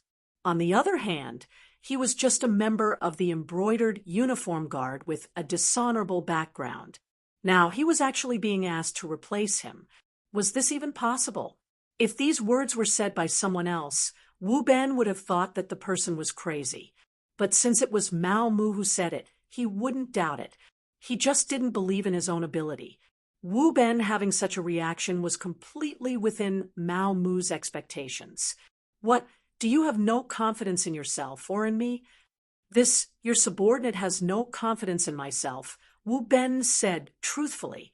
No matter with my support and a large sum of money to pave the way, there's nothing that can't be done.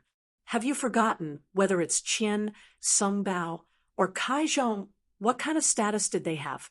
Didn't they all fall? Since that's the case, why can't Fan Zhong fall? Mao Mu said in a tempting manner, the smile on his face growing wider and wider. Wu Ben looked as if he had been struck by lightning, his eyes widening in an instant. Are you saying, that's right, in order for you to obtain this position, the guild will use all means to help you.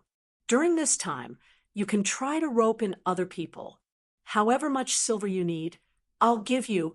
In short, you just need to control the Capitol Guard before Fan Zhong falls from power.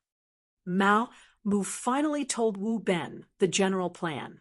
However, for safety's sake, he didn't say that he was already Bugnam of Gojoseon's man. This matter was too big. Unless it was absolutely necessary, he couldn't announce it. Wu Ben finally understood that the factory master wanted to extend his hand to the military. Although he didn't know why Mao Mu wanted to do this, since this mission was assigned to him, he just needed to do his best. All right, your subordinate will do his best to complete this mission. Ha! You really didn't disappoint me. How about this? These two people behind me will follow you. If you encounter any danger, they will lend a helping hand. You can do whatever you want. They won't stop you. Mao Mu said as he pointed at the two elite Special Forces members behind him. They were both experts in action, specially assigned to Mao Mu by the captain, Tai Hu, to help him complete his mission. Wu Ben naturally saw that these two people were mainly here to monitor him. After all, this matter was too big, no one could be completely at ease. If Mao Mu didn't have any countermeasures, then he would be apprehensive. Since he knew the purpose of these two people's visit, Wu Ben naturally wouldn't refuse, nor could he refuse. He said, "Thank you for your understanding, factory master.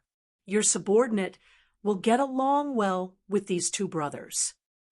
Very good. With this matter accomplished, Mao Mu's heart was put down. Interfering with the Capitol Guard was one of the main tasks that Yang Qindong arranged for him. Previously, he always felt that the time wasn't right. Now that the South Ming army had been defeated, some opportunities had appeared, and he could grasp them tightly. The reason why he arranged for Wu Ben to enter the capital guard now was to make use of the time difference. This was because only when the front line army was defeated would he arrange for people to enter the capital guard and not make Commander Fan Zhong feel disgusted. This was because there were too many people who surrendered at the front line. Even Guaning had surrendered to the 5-star army. The emperor must have arranged for the embroidered uniform guards to monitor him.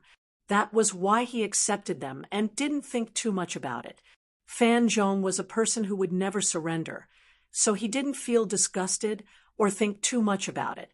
If it were anyone else, they definitely wouldn't agree to having a deputy by their side in the midst of a great battle.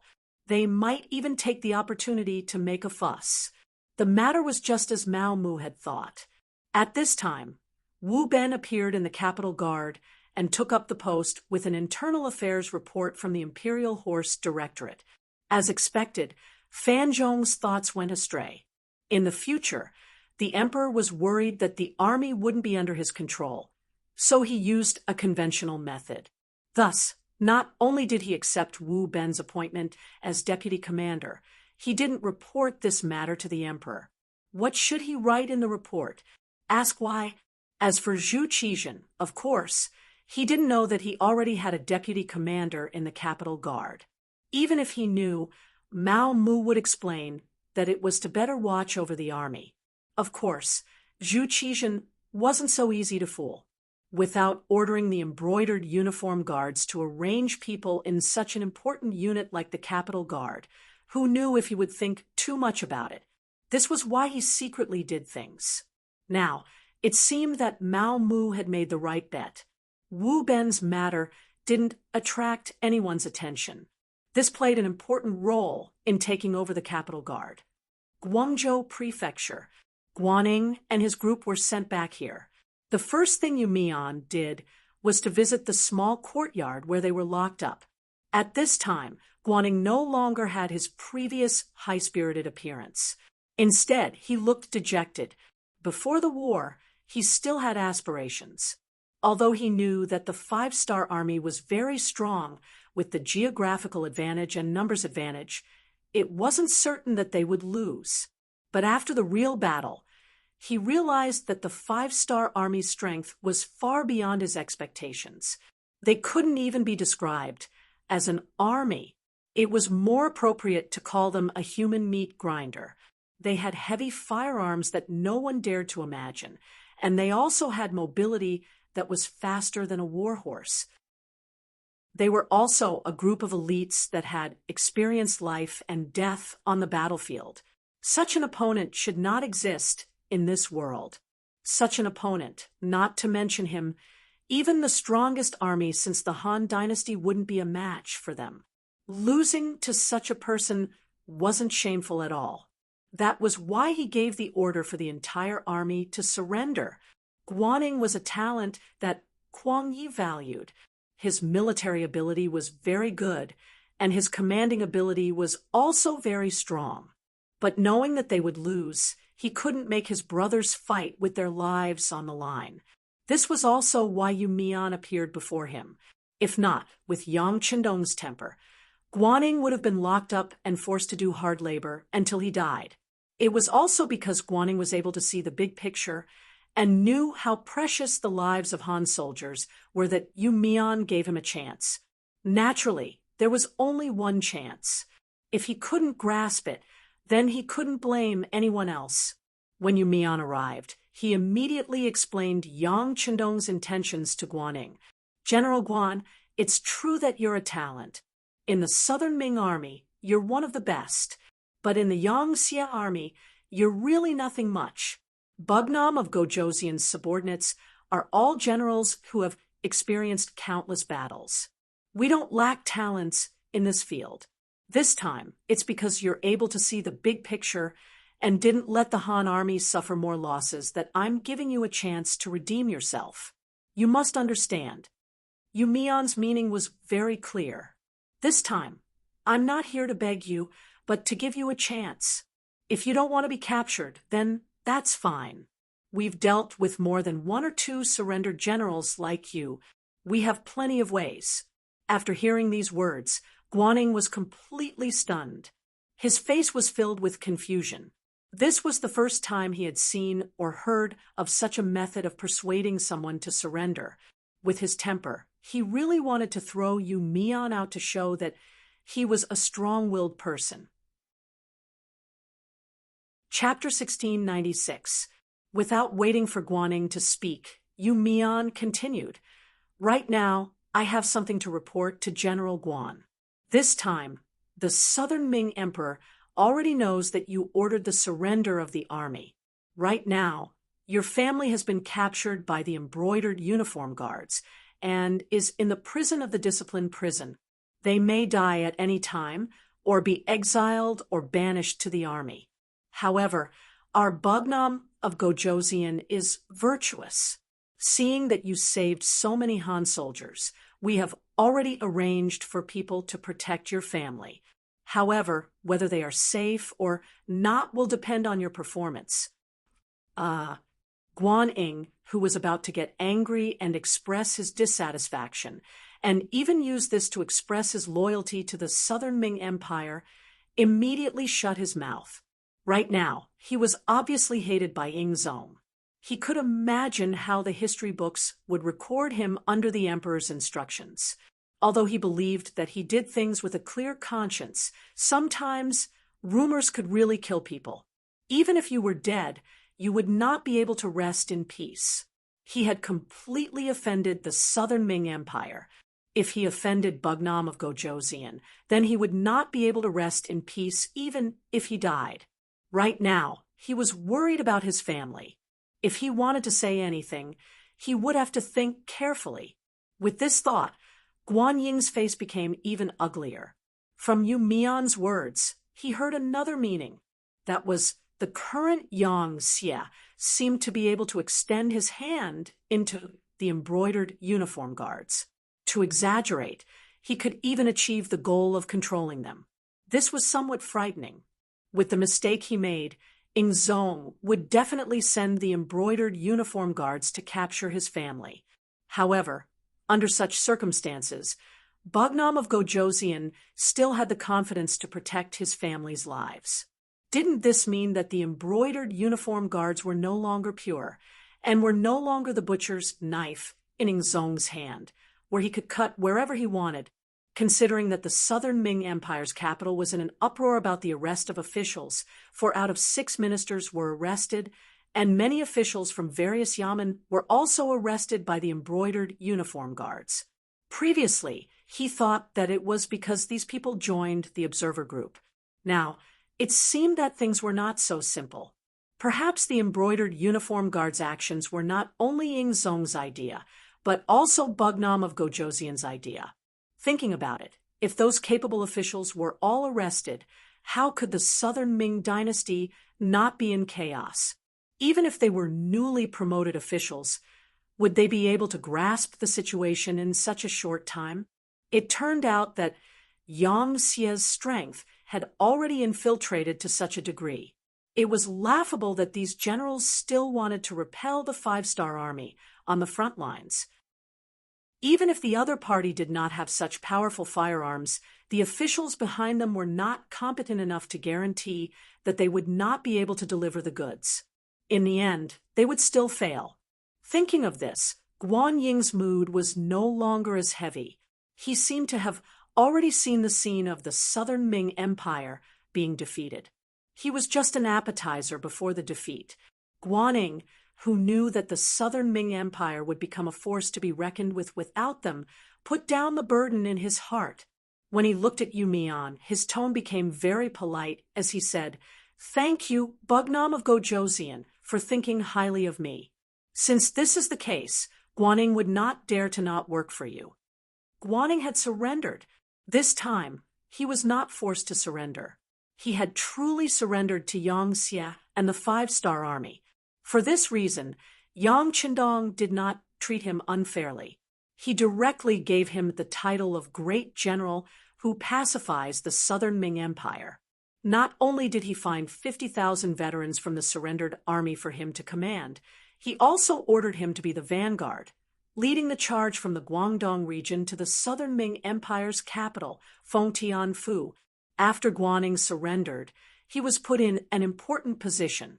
More importantly, he released a signal to the outside world that as long as people knew what was good for them, not only would they not suffer any losses, they might even be put in an important position.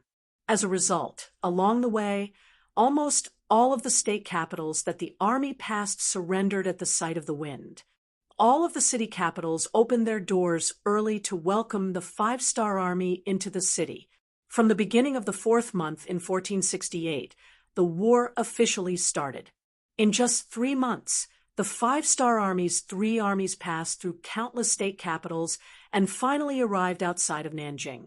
Along the way, wherever the five-star army passed by, other than leaving behind troops to guard the various cities, they did not harm the commoners at all. Even some of the local tyrants did not have the intention to make a move. It was as if they were allowed to exist. This also reduced the voices of resistance from all walks of life to the lowest. The common people did not have any objections to who became the emperor and who ruled them. Bugnam of Gojoseon was also a Han. Since that was the case, why should they put their own lives on the line and fight to the death? The tyrants did not lose any benefits, so they pretended that they did not see anything. To them, as long as they could continue to benefit from it, it made no difference whether they called Yang Qindong Your Majesty or Zhu Qizhen Your Majesty. There was no need to talk about the officials. Those who had the ability were all captured by the imperial guards. The remaining people were those who had less experience. They did not enjoy much of the southern Ming emperor's grace, so why should they risk their lives? Now that they could change their identities and become officials in the Yangtze, everyone's experience would be equal. This became a good thing. Only a fool would oppose it. Under the collision of many thoughts, this was the result. The five-star army smoothly approached and arrived in front of the southern Ming capital. They quickly surrounded the place. The capital guard. It was equivalent to the emperor's imperial guards and was the most elite existence in the southern Ming army. Fan Zhong, this general who had followed Zhu Qizhen for more than 20 years, was now over 50 years old. He gave people the feeling that he was old. However, in reality, he was diligent in training. Even now, he could eat 5 caddies of meat, drink half a jar of old wine, and wield the 40 caddies of broadsword like a tiger. Fan Zhong never embezzled the soldiers' rations. Based on his relationship with the emperor's trust, he had obtained many benefits for the Jingdo Guard. This caused the atmosphere of this troop to be quite good, and their training had not been neglected.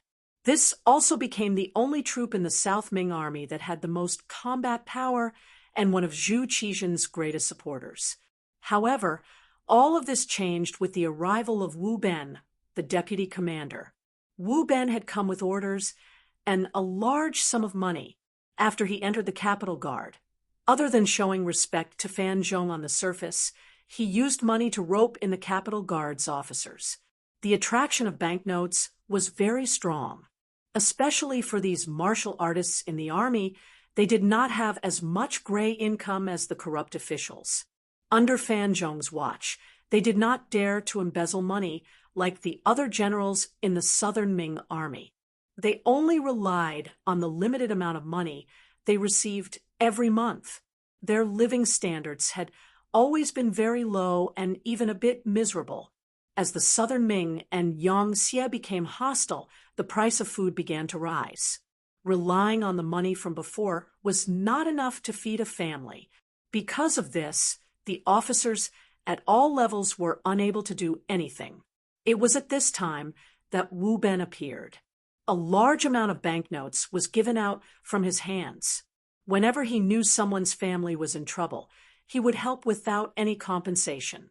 This caused him to obtain the love and respect of the capital guard in a very short period of time. He became the #1 person after Fan Zhong. Privately, Many soldiers were discussing that it would be better for Wu Ben to be their commander than for Fan Zhong to be their commander. It could be said that they only lacked an opportunity to replace him. At first, Fan Zhong did not know about all of this. Later, some of the soldiers loyal to him began to respond to him. He found out a bit, but he did not stop them. In his opinion, it was a good thing to be able to solve the problems of the soldiers, so he should not stop them. Later on, when Fan Zhong found that everyone looked at Wu Ben with more respect than they looked at him, he finally felt that the situation was not good. Soon after, he ordered people to invite Wu Ben to his manor and used official business as an excuse to ask him to come. This was clearly going to make a move. Fan Zhong was afraid that his power would be taken away, so he had to take measures. If it was 3 months ago, Wu Ben would naturally be afraid. But now, at least 90% of the Jingdo guard officers had received his kindness. Now, he was truly not afraid of what Fan Zhong would do to him. He was not afraid, but he still had to be prepared. First, he reported the matter to Mao Mu, after giving him a night's time to prepare. Early the next morning, Wu Ben brought the 2 bodyguards, who followed him closely other than when he was sleeping, to the Fan Manor. Just as Wu Ben expected, Fan Zhong was prepared to get rid of Wu Ben. He believed that given his friendship with the emperor, even if he really killed Wu Ben, the emperor would not do anything to him. Thus, he had made sufficient preparations. He had arranged for 100 of his best soldiers to lie in ambush in the manor. They would only need to wait for him to break his cup to act.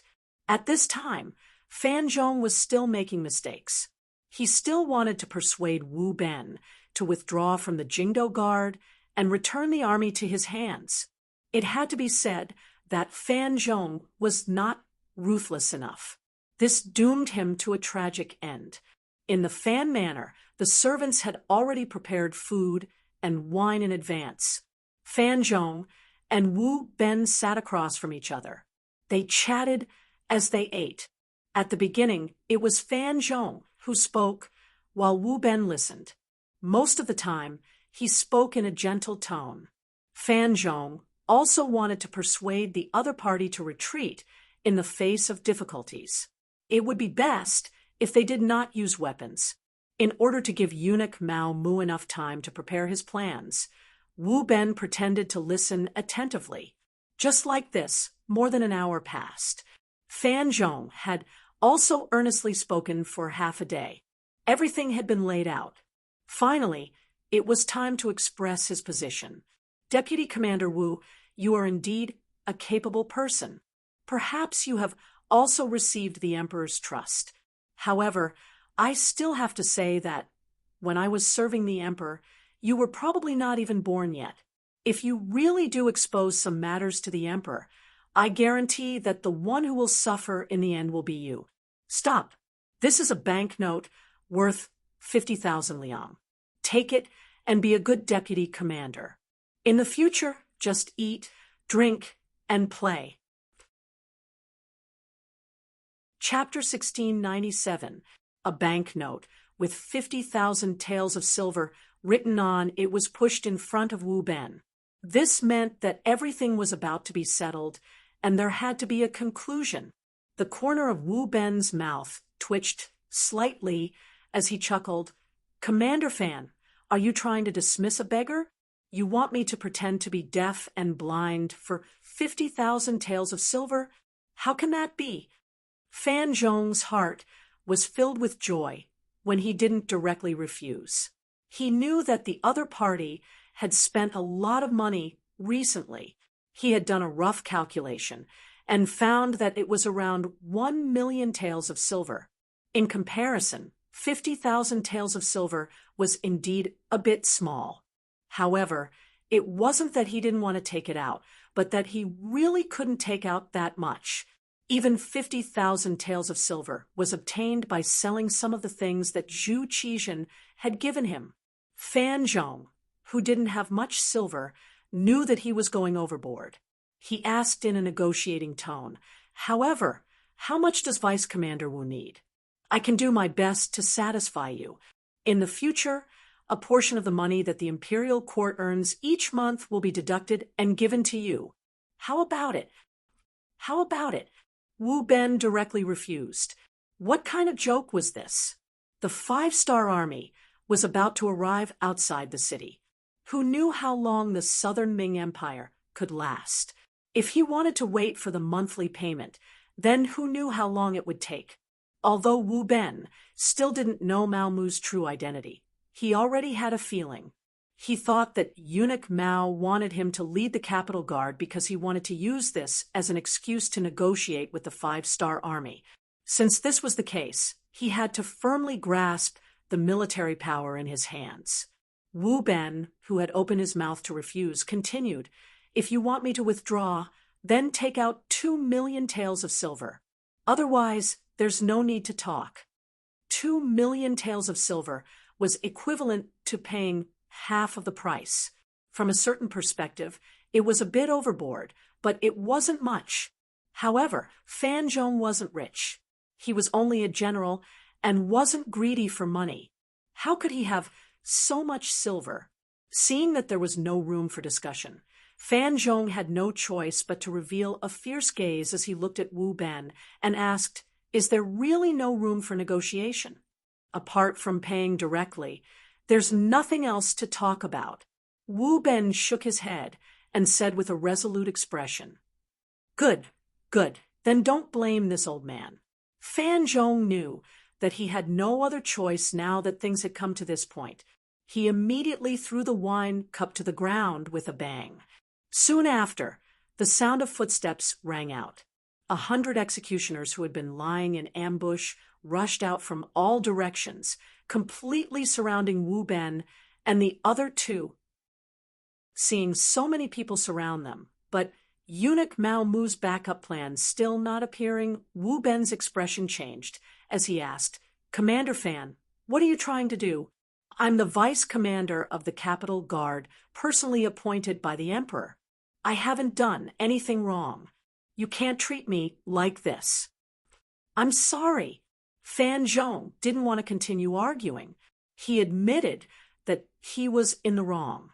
However, he did not want to lose his military power. For many generals, losing their military power meant that they were not far from losing their lives. "Do it, Wu Ben. Don't blame me after you die. If you want to blame someone, blame yourself for blocking my way." Fan Zhong gave the order to attack, and the 100 executioners roared and charged forward. At that moment, a voice rang out before they did. "Oh, this place is quite lively." "Huh?" Following the voice, Shun Nantang, dressed in the military uniform of the embroidered uniform guard commander, appeared behind Fan Zhong and the others with 300 embroidered uniform guards. The embroidered uniform guard, seeing the people who had come, Fan Zhong's eyes narrowed as he cursed in his heart. He knew that Wu Ben used to be a comrade of the embroidered uniform guard. Now that the embroidered uniform guard had appeared, he couldn't help but wonder if they had come to support him. More importantly, his actions today were personal and had been seen by the embroidered uniform guard. He was afraid that he wouldn't have a good time in the future. This thought only flashed through his mind. Fan Zhong fiercely shook his head and threw this thought to the back of his mind. Now was not the time to think about this. He had to kill Wu Ben first.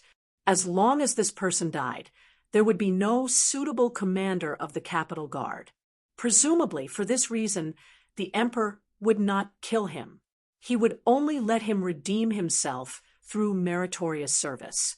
Therefore, he only had to kill Wu Ben first to save himself.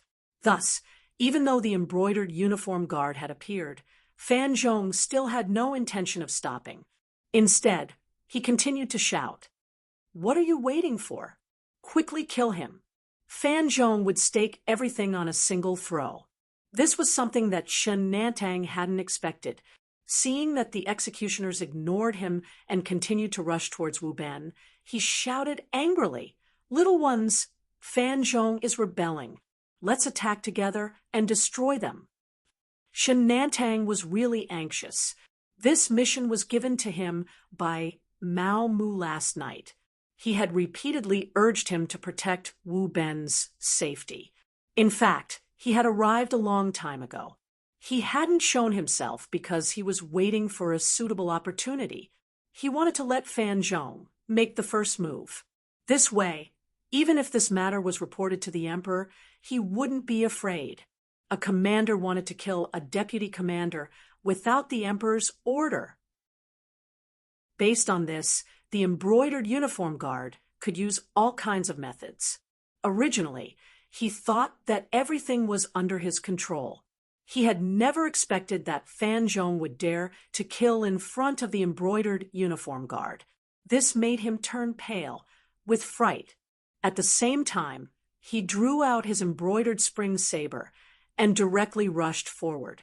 Wu Ben also didn't expect Fan Zhong to be so ruthless.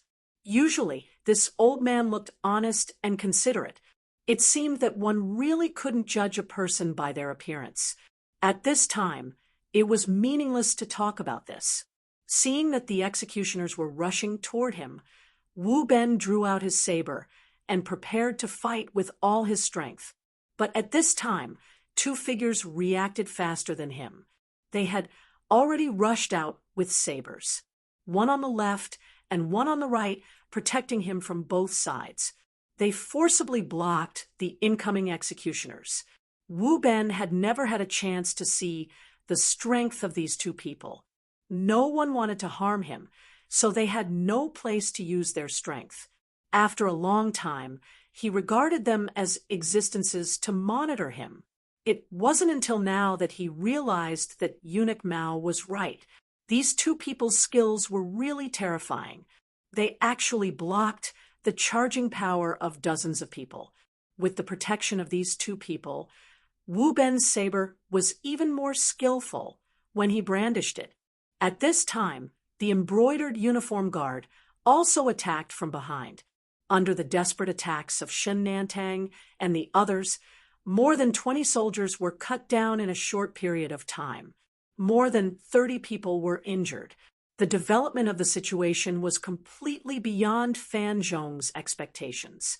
Originally, he thought that he could kill Wu Ben. At that time, he would have everyone put down their weapons and let the embroidered uniform guard take him away. But he didn't expect that the two guards beside Wu Ben were so skilled in martial arts that they were able to block his attack. Seeing the embroidered uniform guard rush forward, he knew that the situation was over. He closed his eyes in pain. In this battle, not only did he mistakenly underestimate Wu Ben's strength, he also neglected the other party's back. It was normal for him to lose so miserably. The embroidered uniform guard rushed forward. With 300 people against 100, the result was obvious. More than 60 of the 100 executioners were killed. The remaining 30 or so people were all injured. How should we deal with these people? Shen Nantang looked at the executioners held down by the embroidered uniform guard and asked Wu Ben for his opinion. Let me deal with them. You embroidered uniform guard should not interfere. But Fan Zhong's matter will still be dealt with by you. Wu Ben had no intention of killing. This was not out of kindness, but because he knew that although he had subdued many people in the past 3 months, there were still many people in the Capital Guard who were loyal to Fan Zhong. If he wanted to replace Fan Zhong, it was not as simple as killing a few people. That way, even if there were people who were loyal, it would only be on the surface. He needed to defeat those who supported Fan Zhong mentally. He needed a righteous cause to become the commander. Okay, then we'll do our own things. Shen Nantang nodded. Mao Mu had already given him instructions on how to deal with Fan Zhong last night. Now, he only needed to do as he was told. Men, take Fan Zhong to the inner room. Also, gather all the family members in the manor together. Remember, don't even let a live chicken go. The storm was thus forcefully suppressed, but there were still many things that happened afterwards. For example, Wu Ben did not kill a single one of the 30 or so injured executioners. Instead, he gave each of them 100 taels of silver and let them go. Of course, there were conditions. For example, the news circulating in the Capitol Guard was released by these people. Commander Fan Zhong was afraid of the Five-Star Army and wanted to surrender to them. He called Deputy Commander Wu Ben over for a meeting. Unable to reach an agreement and afraid that the matter would be exposed, he wanted to kill Fan Zhong. Fortunately, the embroidered uniform guard arrived in time and brought Fan Zhong to justice. Fan Zhong wanted to surrender and kill Wu Ben, but he died first. This way of dying was understood by others. For a moment, not only did Fan Zhong not receive any blame, everyone came forward to comfort him. Of course, they were also expressing their loyalty. Anyone could see that after Fan Zhong's death, the position of commander of the Capitol Guard would be Wu Ben. On Zhu Qizhen's side, the embroidered uniform guard had also prepared everything. After they used the entire Fan family as a bargaining chip, the captive Fan Zhong had no choice but to go against his will and write a few letters according to Shin Nantang's request. The letters were addressed to Bognam of Gojoseon. The general idea was that Fan Zhong believed that the South Ming army would definitely lose this battle. After seeing the situation clearly, he was willing to cooperate with the Five-Star Army to take down Ingtian Prefecture without shedding a drop of blood. He also wrote that if it wasn't for Bognam of Gojoseon's help at Tumu Castle, he would probably have died. He had been very grateful all these years. This letter was now in Zhu Qizhen's hands, and when he read it, he was furious. He did not expect that his most trusted guard general had never truly submitted to him. He even thought that he was a loyal official. Chapter 1698. Thinking about how he had misjudged Wang Zhen, then Qian Sengbao, and now even Fan Zhong, Zhu Qizhen spat out a mouthful of blood and fainted on the ground. Mao Mu, Zhang Chun, and the other eunuchs helped him up and sent him to Empress Qian's palace. Zhu Qizhen had fallen ill. Due to his anger, he would not be able to govern without 10 days to half a month of recuperation. Mao Mu, the head eunuch of the embroidered uniform guard, was the one who delivered the news. Mao Mu, who had been waiting for this moment, left Zhang Chun to keep an eye on Zhu Qizhen. He turned around and called Shen Nantang and Wu Ben to him. At this moment, he no longer had to hide his identity and could tell them everything. You two are the people I trust the most. Now that things have developed to this point, there is no need to hide some things from you. I am a spy that Bognam of Gojoseon arranged to stay by Zhu Qizhen's side. My mission this time is to cause chaos in Nanming, and I have already completed half of my mission. Now that the Five-Star Army is outside the city, they can enter the city at any time. I want to know your choice. After speaking, Mao Mu's gaze was fixed on Shen Nantang and Wu Ben's faces. Once he found that they had a trace of hesitation, he would kill them. There were members of the Langyus Special Forces waiting outside the room. Now that things had developed to this point, there was no room for any accidents.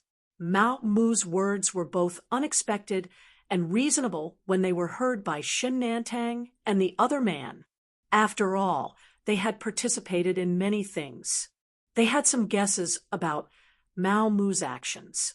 The only difference was that they thought that eunuch Mao Mu was looking for a way out in advance. Now that they knew that he had always been Bognam of Gojoseon's men, there was nothing else to say. Of course, they agreed. As long as one was not a fool, one could see that. Nanming was about to be replaced by Yang Xie. This was already the trend, and it was not something that a few people could change. Now that everyone was thinking of ways to contact Yang Xie, how could they not seize the opportunity now that it was in their hands? Eunuch Mao, we are willing to follow you. Please tell us what to do. The two of them quickly made a decision. which made Mao Mu very gratified. All right, you're all smart people. One day, you'll feel proud of the choices you've made. This duke can also promise you that Yang Xie will treat you well and will also put capable people in important positions. As for now, Wu Ben immediately return to the capital guard and take control of the army. At the same time, disarm the protectorate of the 5 armies, the Divine Strategy Battalion, the Supreme Court, and the various city gates that have troops. Afterward, an imperial edict will be sent to you. Commander Shen, here is a list of names. Take the embroidered uniform guards and capture them immediately. Don't let a single one of them go. Kill anyone who resists. Mao Mu, who was already prepared, began to arrange everything. After the 2 of them left, he also headed straight for the Discipline Commission. He wanted to see Chen Sun, Wang Zhua, and the others who had long been locked up here. If he wanted a peaceful transition in Jingdo, he needed these influential old officials to personally come out. Zhu Qijin was sick in bed, completely unaware that the outside world had already been turned upside down. The factions and people loyal to him had all been locked up. Chen Sun, Wang Zhua, and the other old officials had once again stepped forward to take charge. The 5-star army outside the city was also preparing to enter the city. Once the sky was completely dark, the army would enter the city. As for Empress Qian, her heart was completely focused on Zhu Qijin. How could she care about what was happening outside? Whenever Mao Mu came to report something, she would ask him to find the officials to discuss it. With the help of Zhang Chen, the eunuch who was in charge of writing numerous edicts were sent out from the palace. Everything was proceeding in an orderly manner. On the 7th day of the 7th month in the year 1468, when the people of Jingdo came out of their homes to the streets, as usual, they saw soldiers wearing the uniforms of the 5-star army patrolling the streets. In just one night, the sky had changed. Yingtian Prefecture had been peacefully taken over. Many people didn't understand what had happened, but they had changed from citizens of the southern Ming dynasty to citizens of Yang Xie. It could be said that this was the most peaceful change and transfer of power. It was so small that the people didn't feel anything. As the master of the show, Yang Qindong was currently accompanied by Mao Mu and the others into the southern Ming palace. Yang Qindong stopped in front of the Qinzheng Hall. All right, this king will temporarily work here. Everyone, go to your own things. If there's anything you need to report, you can come find this king immediately. Officials, you still have to work hard. The most important thing is to stabilize the price of food. This king has brought a lot of food this time, and it will be sent to the city soon. Now, I ask everyone to open the national treasury and sell the food at a low price. In short, no one is allowed to starve to death because the price of food is too high. You all understand? We obey the king's orders. We understand. The officials of the southern Ming dynasty all cupped their hands and bowed. Then they dispersed. Although the new regime had been set, the personnel hadn't been set. Right now, it was time to perform well. Mao Mu also left the Qinzheng Hall and went straight to the palace. At this moment, Empress Qian already knew what had happened outside and also knew Mao Mu's true identity. However, she did not shout or make a scene because she still remembered that if it were not for Mao Mu, she would not have been able to safely travel from the capital of the northern Ming dynasty to the capital of the southern Ming dynasty. Based on this, what right did she have to blame others? Mao Mu appeared in front of Empress Qian with his head lowered. Mao Mu respected Empress Qian from the bottom of his heart. She was kind-hearted and enjoyed a very high reputation in the palace. She had a temperament and was never extravagant. It was rare for her to add a few new clothes in a year. She had a peaceful mind and was neither happy nor sad. She had never vented her anger on people like eunuchs and palace maids. Most importantly, she was very good to Mao Mu. From the time she served the empress until now, she hadn't said a single harsh word to him. Facing this kind of empress, Mao Mu was sincerely respectful. It was just that their paths were different. Although Mao Mu thought that what he did was right, he still indirectly hurt Empress Qian. This time, he came here to be scolded. As long as she didn't take his life, he was willing to be beaten up.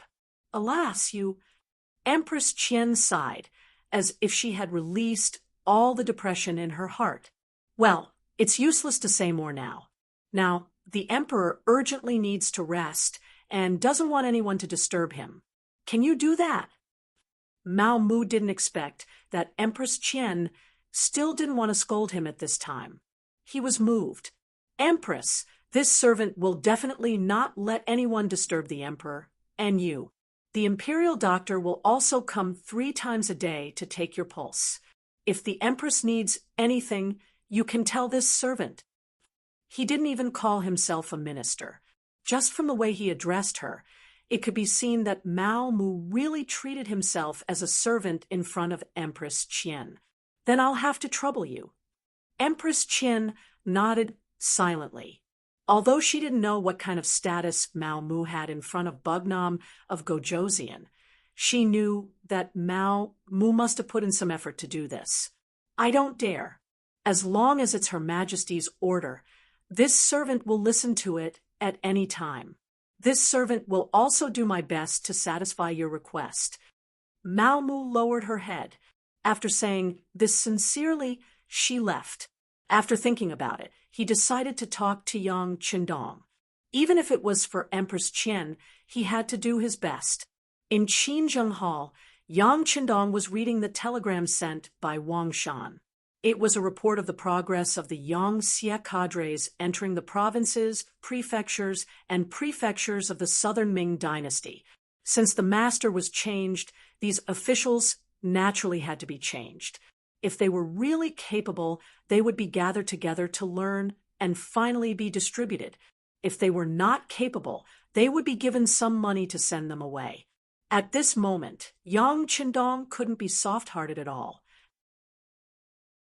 Otherwise, some things would only be more troublesome to solve in the future. Young master, eunuch Mao Mu is outside the hall. Beta Persei walked into the hall and reported softly, "Let him in."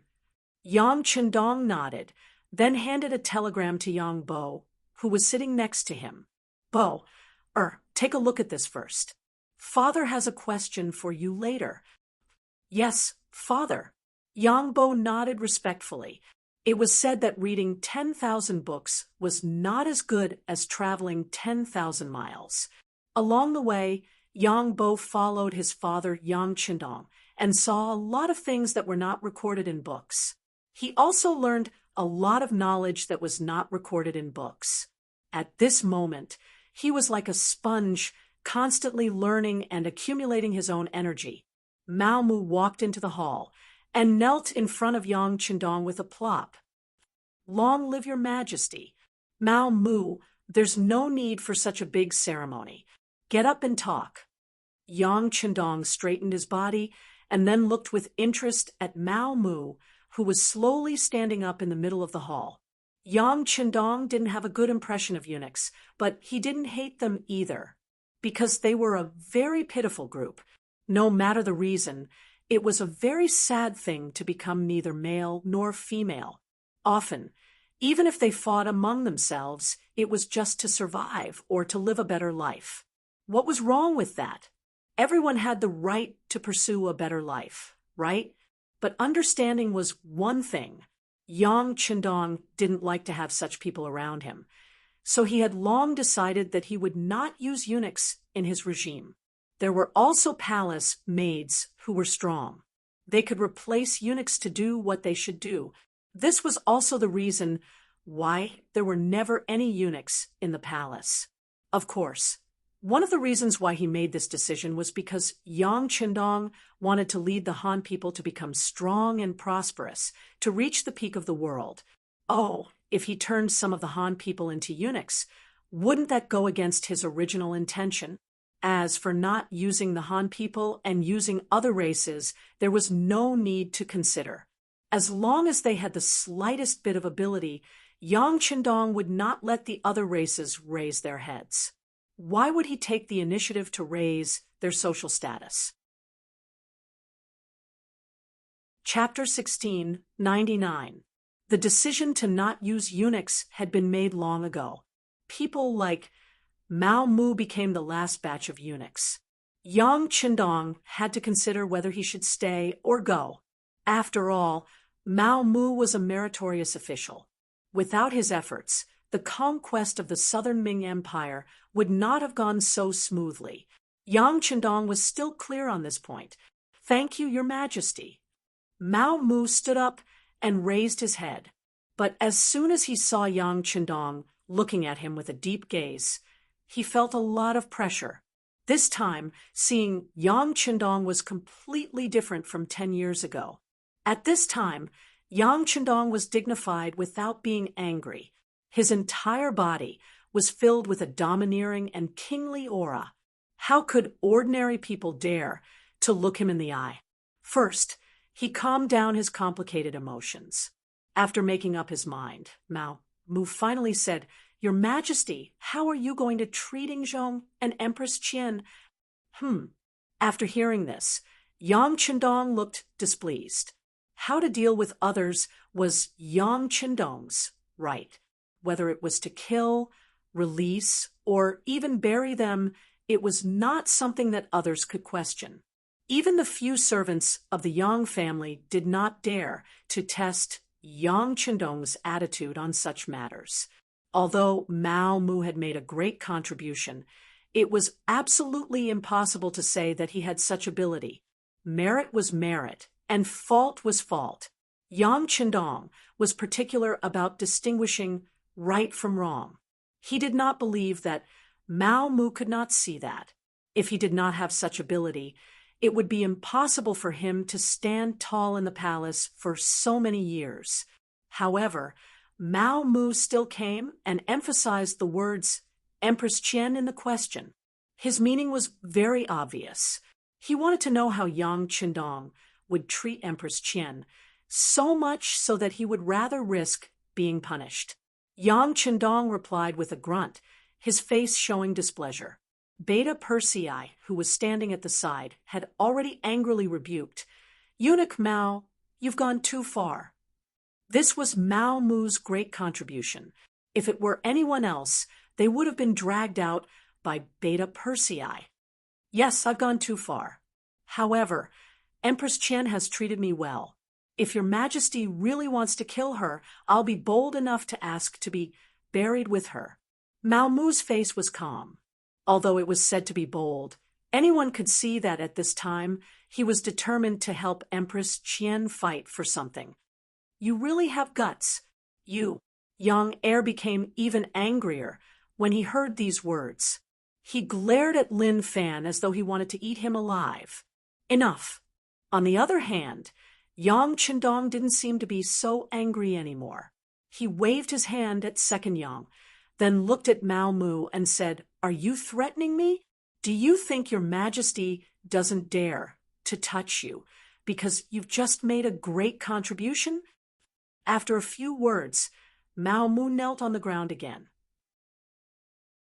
Then he kept kowtowing while saying, "Your Majesty, I don't dare. I only want to repay Empress Qian for taking care of me all these years. Now that the southern Ming Empire is owned by Yangxie, they are no longer a threat. Please, Your Majesty, spare their lives." Of course, Mao Mu knew the consequences of his actions, but he still did it. That could only mean one thing. He was really a sentimental person. In order to repay Empress Qian's kindness, he was willing to bet his future, even his life. From this point of view, his actions were very admirable. As for this, wasn't it an act of kindness? A person who knew how to repay kindness wouldn't have a bad heart. Yang Qindong thought that he wouldn't use eunuchs, nor would he allow such a group to appear. Mao Mu's arrangement was very problematic, and he couldn't not arrange for people who had made meritorious contributions. Otherwise, it would easily disappoint others. Now that Mao Mu had made such a request, why didn't he take the opportunity to give them a chance? No matter what, Zhu Yuanzhang had defeated the Yuan dynasty and led the Han people to become the ruler of the world. He had made meritorious contributions. His descendants should also receive some of his blessings. In an instant, Yang Qindong thought of a way to solve the problem. He looked at Mao Mu, who was still kowtowing, and said, "All right, there's no need to kowtow anymore. If you injure yourself, who will serve Empress Qian?" Mao Mu was immediately stunned. Then, as if he thought of something, he said with a face full of joy, "Your Majesty is willing to spare their lives?" This prince has never thought of killing them. After all, they are a part of the Han people. Even if you didn't plead for mercy, this prince would only lock them up and send them to a special department to take care of them. But since a meritorious person like you has spoken, this prince has decided not to lock them up. They can go out and look around. When the time comes, this prince will send troops to protect them and let them travel the mountains of our Han people. Thinking about it, this prince is a bit envious of them. When Mao Mu heard this, he also looked forward to it. The result of this plea was completely out of his expectations. Not only would they not be killed, they would also be able to obtain freedom. Although they would lose their power, this was undoubtedly the best result for a loser, wasn't it? At the very least, no victor would treat a loser like Yang Qindong and give them a certain amount of freedom. Thinking that this was likely the result of his pleading, Mao Mu immediately kowtowed and shouted, "This servant represents Ingzong and Empress Qian to thank your Majesty for your kindness. There's no need to thank me yet. This prince still has a few conditions that need to be agreed to first." "Yes, your Majesty, please tell me." Mao Mu replied with a serious expression. "First, freedom is limited to Ingzong and Empress Qian. As for the other people in the palace, including the heirs of the imperial family, they will all be demoted to commoners. They will be moved to other regions and live in secret. In the future, they will not be allowed to mention their origins. If they are discovered, they will be killed without mercy. Second, Ingzong will take the initiative to abdicate the throne to shut the mouths of the people. Third, Mao Mu, you will accompany them until they die of old age, or until the day you die first.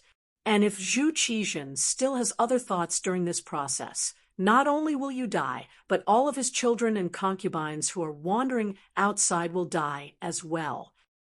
There are only 3 conditions. After you think it over, you can reply to this prince." After Yang Qindong stated his 3 conditions, he waved his hand. These conditions were not something that Mao Mu could agree to.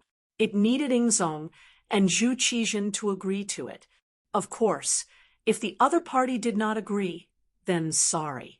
The opportunity was given to you, but you did not grasp it. Then you can go live in the king's tomb in Crimson Nest City. There are many old friends there, and perhaps you can find common ground with them. Mao Mu left. Yang Bo, who was looking at the various telegrams, put down the telegram in his hand and looked at Yang Qindong with a face full of curiosity. "Lord Father, it is said that the winner is king and the loser is a bandit. You can just lock them up to prevent any future troubles. Why do you have to go through all this trouble?" Boer is right. This proves that you have thought about this matter. As you said, locking them up is the simplest and most effective way to deal with them. It is just like how we deal with other countries and powers. Facts have proven that the results are not bad. However, Zhu Qizhen is the emperor of the great Ming dynasty. The people under his rule are all Han. If we do not want the Han to suffer any losses, we must be flexible.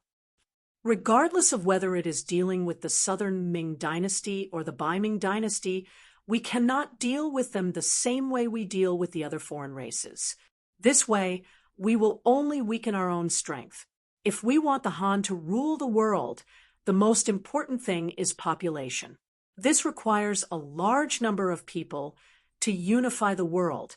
Based on this requirement, we must be extremely careful when dealing with matters related to Ingzong. Even if it is more troublesome, we can obtain more Han people's support and population. No matter how you look at it, it is worth it. There are many benefits to this method. For example, Mao Mu's relationship as ruler and vassal will be preserved. For example, it will set an example for the Ming dynasty that has yet to be conquered. This will have a great effect on the subsequent conquest of that place.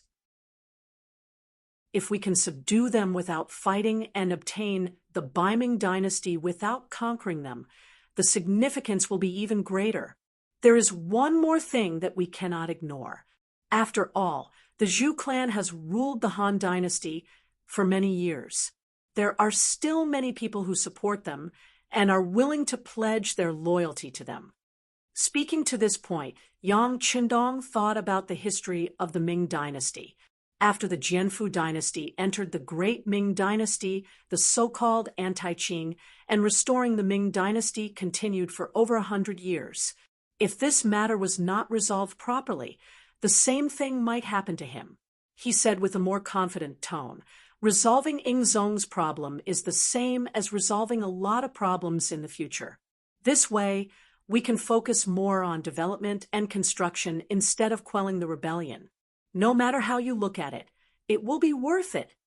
Yang Qindong said so much in one breath. Yang Bo listened to everything before he finished. However, he still nodded. All right, Father. Bo, or will remember your words. I will slowly think about it when I return. If there is something that I can't figure out, I will ask Father. All right, Bo, can ask Father if there is anything that you don't understand. Yang Qindong patted Yang Bo's head with satisfaction. He hoped that his son would grow up quickly so that he could retire earlier. To be honest, he also wanted to be like Ingzong and walk around. He did not want to be locked up in the palace and deal with all kinds of things. That kind of life was too monotonous. Ming Dynasty Imperial Palace, the capital of the southern Ming Dynasty, had been taken down by Yang Qindong without shedding a drop of blood.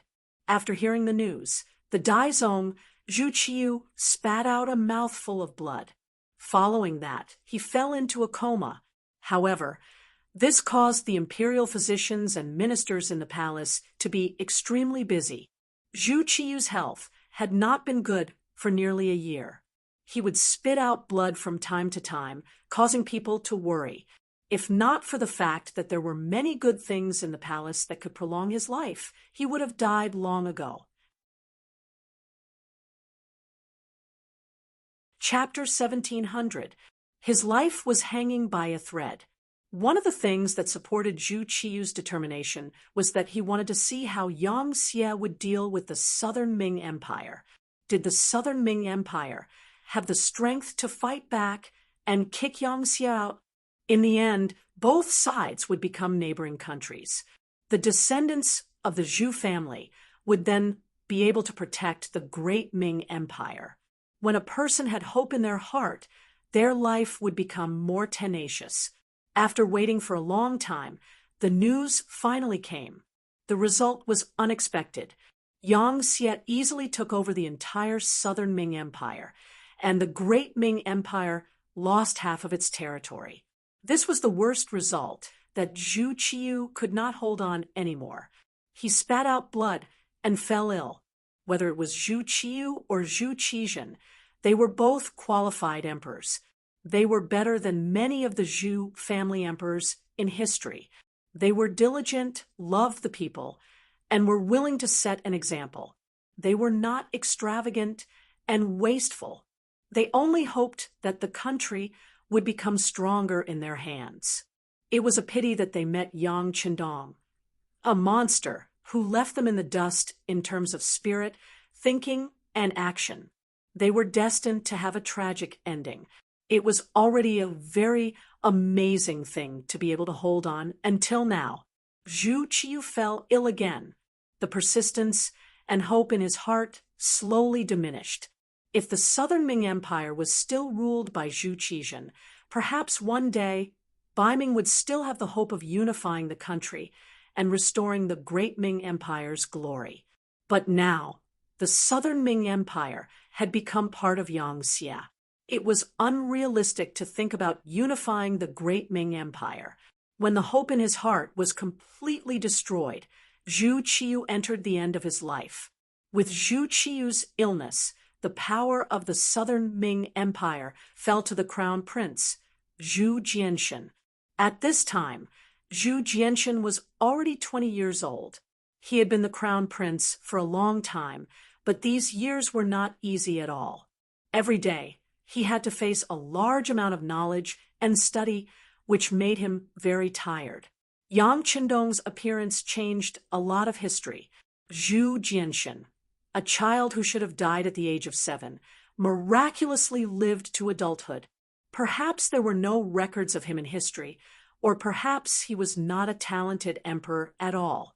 Since the age of 12, he had already begun to resist imperial power. Deep in his heart, he wished to be a free child who could act like a spoiled child in his parents' arms. He wanted to be like other children who could run wild outside and enjoy the happiness of a child's childhood. His birth meant that he was destined to have no fate with all of this. He was instilled with the teachings of Confucius and Mencius every day, and the teachings of those who knew him well, which made him lose his youthful temperament early on, forcing him to grow up slowly. Now that his father fell ill again, Zhu Jianshan not only didn't want to take over the power, but also treated him as a filial son. Every day, he poured medicine and water in front of Zhu Qiyu's ward. He completely ignored the government affairs. When asked by other ministers, he would reply, "If there's anything, just ask my teacher. He will take care of it." Who was Zhu Jianshan's teacher? Su Youzhen was the crown prince's junior tutor and the minister of justice. From this, one could imagine what kind of problems the Southern Ming dynasty would face and what kind of situation they would face. After Su Youzhen's trip to Crimson City, he was personally summoned by Yang Qindong. He already had a certain understanding of the development of the situation. Now, he held the power again. Of course, he knew what to do next. Thus, on the surface, the Southern Ming dynasty was the Southern Ming dynasty, and Bai Ming was Bai Ming. But in reality, after the Southern Ming dynasty became a part of Yangxia, the Southern Ming dynasty was also influenced by Yangxia. It was slowly changing towards a peaceful situation. Bai Ming, who had already laid the foundation, was being poured into Yangxia through Su Youzhen's hands. While the strategy of the higher-ups was changing, Bai Ming's officialdom had long become a complete mess. Ever since Su Youzhen's suggestion and Zhu Qiyu's agreement, they implemented the system of buying officials and criminals, as well as the establishment of the Zhu family bank. The middle and upper levels of the Southern Ming dynasty's officialdom and atmosphere had long become a complete mess. 70% of the salaries were deducted from the Zhu family bank. 50% of the merchants' profits also had to be deposited in the Zhu family bank. It was glorified in the name of unifying the Southern Ming dynasty's power and finances. Everyone contributed their efforts to better raise the Southern Ming dynasty's strength. It could be said that this slogan was heaven-shaking. In reality, in the beginning, the Zhu family bank also possessed a large amount of wealth, and the emperor also had usable money in his hands. However, all of this was obtained at the expense of the officials and the interests of a few tyrants. This method directly led to voices of opposition from the middle and upper levels. If not for Zhu Qiyu's ruthlessness and centralization of power, as well as the colossus Yangxia eyeing covetously from the outside, there would have been people who would have rebelled a long time ago. The officials and tyrants who couldn't and didn't dare to rebel quickly thought of other methods to solve the problem. For example, oppressing the common people to supplement their own wealth, bribing the tax officials to reduce the amount of tax they had to pay, and so on. It was that saying, the higher-ups had countermeasures, and the subordinates had policies. As a result, the ones who suffered in the end were the common people. The money in the Zhu family bank also became the common people's hard-earned money. There was also the system of buying officials and the system of buying criminals from the Ministry of Justice. As long as one had money, one could become an official. As long as one had money, one would be fine even if one committed a crime. As a result, the problem of Social Security was worrying. The rich became more and more lawless, and the common people were still the ones who suffered. Ming's political situation was chaotic under this kind of environment. It couldn't withstand even the slightest bit of external force, and there was the possibility of it collapsing at any time. If Yang Xie dealt a heavy blow at this time, the power would collapse faster than the Southern Ming dynasty, and not slower than the Southern Ming dynasty. However, the crown prince didn't want to solve this problem. Instead, he handed everything over to Su Yozhen. It was easy to imagine what would happen next. Su Yozhen, who had power in his hands, immediately started to do things according to Yang Qindong's instructions. Military power, financial power, and personnel power were all in his hands, and they were all developing in a direction that was beneficial to Yang Xie. Su Yozhen had already received Yang Qindong's promise that there would be a position for him among the 9 elders of Yang Xie.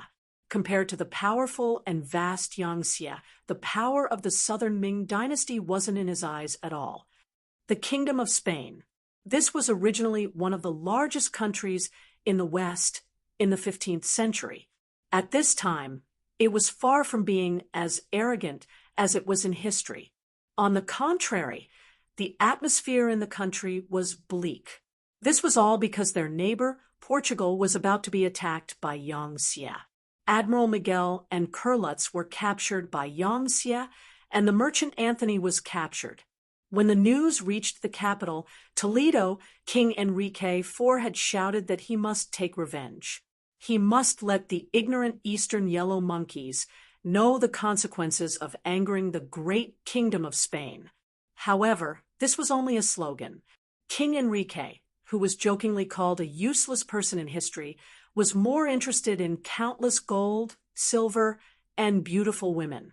Compared to Yang Xie in the east, which was far away, Portugal was just a place that couldn't be reached by 8 poles. Everyone was from 2 different worlds. Why should they go to the trouble of provoking him? In Enrique's eyes, the place that was more worthy of his blade was his neighbor, Portugal. How to occupy this place was the problem that he needed to consider. Spain, who had been accumulating strength, could be said to be eyeing its neighbor covetously. At that time, Spain was indeed a very powerful country, especially after the merchant Garcia obtained information about rail cars from Yang Xie. They took a big step forward in their industrial development. With a strong industrial base, it was more conducive to increasing the strength of their country, thus establishing the fact that they were a big country in the West. It was also a preparation for dominating Europe in the future. It was also at this time that news came from the Navy. Yang Xie's Navy had already passed through the Cape of Sea, and their target was Lisbon, Portugal's seaside port. According to the Navy's reconnaissance, the 500 warships of Yang Xie's Navy were less than 5 miles away from Lisbon. Over the years, Yang Xie had never stopped the construction of the Navy, and he was also willing to spend money. After the destruction of the Golden Horde and the Ross Duchy, a large amount of gold and silver was plundered, and most of it was invested in the construction of the Navy. According to incomplete statistics, in less than 3 years from 1463 to 1465 AD, Yang Xie had invested more than 500 million taels of silver into the navy, and most of it was plundered by the army. As the saying goes, 10 years of an army, 100 years of a navy. With Yang Xie's large financial investment and Yang Qindong's large amount of information that was beyond this era, the intelligence and wisdom of the Han people came into play. A large number of warships were built in the docks, and the first batch of 500 warships was only the first batch. Behind them, there was an even larger fleet of warships, and there were also some newly built super-large warships, which were also called Class 7 warships by Yang Xie. The 500-plus Yang Xie's warships approached, and the densely packed fleet of warships rushed over, frightening the Kingdom of Portugal, which was near the sea. Although they had once thought of themselves as one of the overlords of the sea, their territory was still too small, and the number of warships in the country was only about 1,000. Moreover, most of them could not even be called warships, as they were small in size and displacement, and many of them did not even have the most basic cannons on them. After learning that almost every warship of Yang Xie's navy was equipped with more than 10 cannons, the Kingdom of Portugal was terrified, and they quickly asked for help from their neighbor, Spain. Although they had long seen the ambitions of their neighbor, now was not the time to be calculative. Enrique IV was naturally happy with the Kingdom of Portugal's submission. He knew that this was a very good opportunity to enter the Kingdom of Portugal. However, he also knew that if he wanted to annex this country, which he had been eyeing for a long time, the first thing he had to do was to drive Yang Xie's navy out. Only by restoring peace to Europe could he do what he wanted to do. Chapter 17:01. Once an order was given, the commander-in-chief of the Spanish Navy, Sergi, led 400 warships to Lisbon and formed a naval battle formation with the commander-in-chief of the Portuguese Navy, Rojas. The two navies had nearly 1,500 ships. They wanted to teach the Yang Xie Navy how to behave.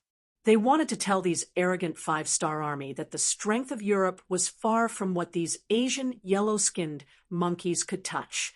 On the Yang Xie Navy fleet, the first rank admiral with 5 gold stars on his shoulder, the deputy commander-in-chief of the Navy, Gao Xiong, was sitting on a level 6 warship called the Big Man, looking at the sea ahead.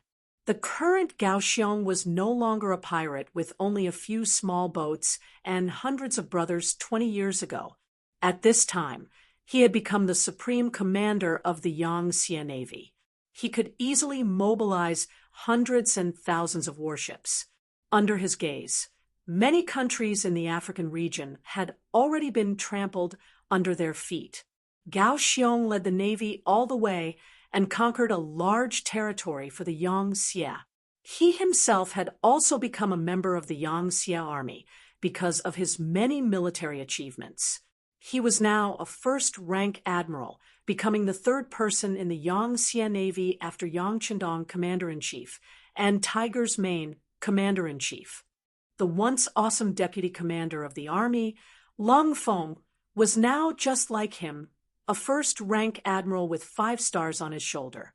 His status had risen, his power had increased, but Gao Xiong had not changed his mind. In his eyes, he was still just one of Yang Qindong's generals. Even though Yang Qindong's current combat prowess had long surpassed that of many countries, this thought had never changed. Gao Xiong would not forget that everything he had today was given to him by Yang Qindong. If he lost Yang Qindong's support, someone would replace him in a matter of minutes, and he would turn from a respected vice commander of the Navy to an ordinary Han citizen who was unknown to the public. No one knew how powerful the 6th young master was more than Gao Xiong, who was the first to follow Yang Qindong. For example, the powerful cannons and guns that appeared out of thin air, as well as the various creative ideas that no one would have thought of, were all created by Yang Qindong. Who knew what other cards Yang Qindong had up his sleeves? In Gao Xiong's eyes, Yang Qindong was mysterious. And the more his status rose, the more he understood just how powerful Yang Qindong's mysterious power was. For example, there were 6 mobile cannons in the 6th-grade ship that were hidden under his feet. After seeing its power for the first time, Gao Xiong was completely convinced. He didn't dare to have any other thoughts in his heart. In fact, he had never had such thoughts. After all, Yang Qindong had treated them well. Reporting to the Deputy Commander-in-Chief, the scout ship ahead has reported that a large number of foreign warships have been spotted 60 nautical miles ahead of us.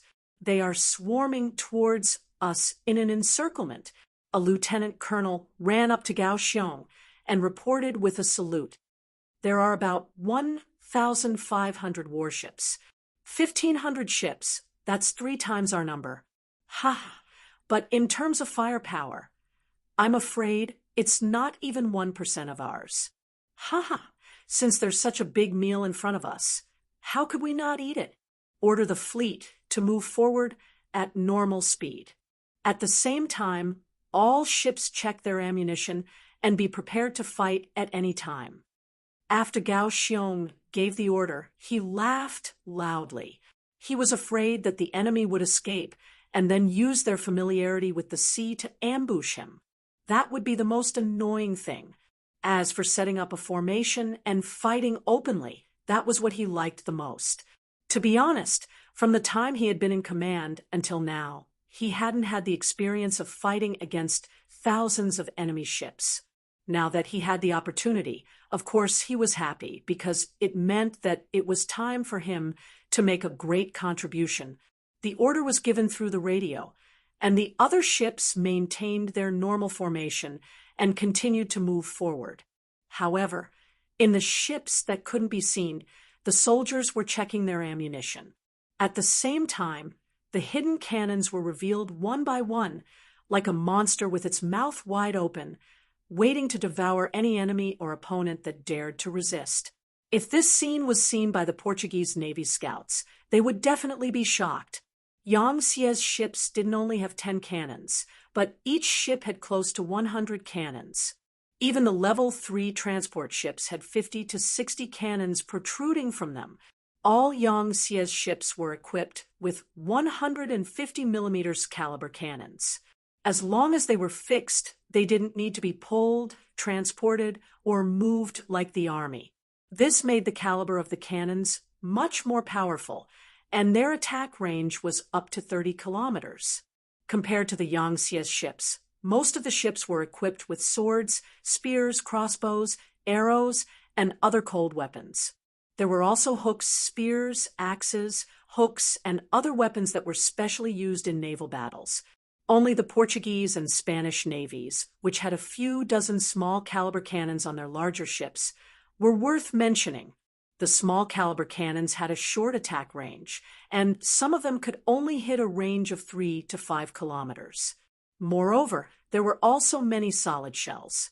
This kind of firepower was really not something that the Yang Xie's soldiers would consider. Good weapons didn't necessarily mean that they would win the final battle. However, good weapons would definitely increase their chances of winning. Not to mention, the Yang Xie's soldiers were all specially trained elites. They had participated in countless naval battles along the way.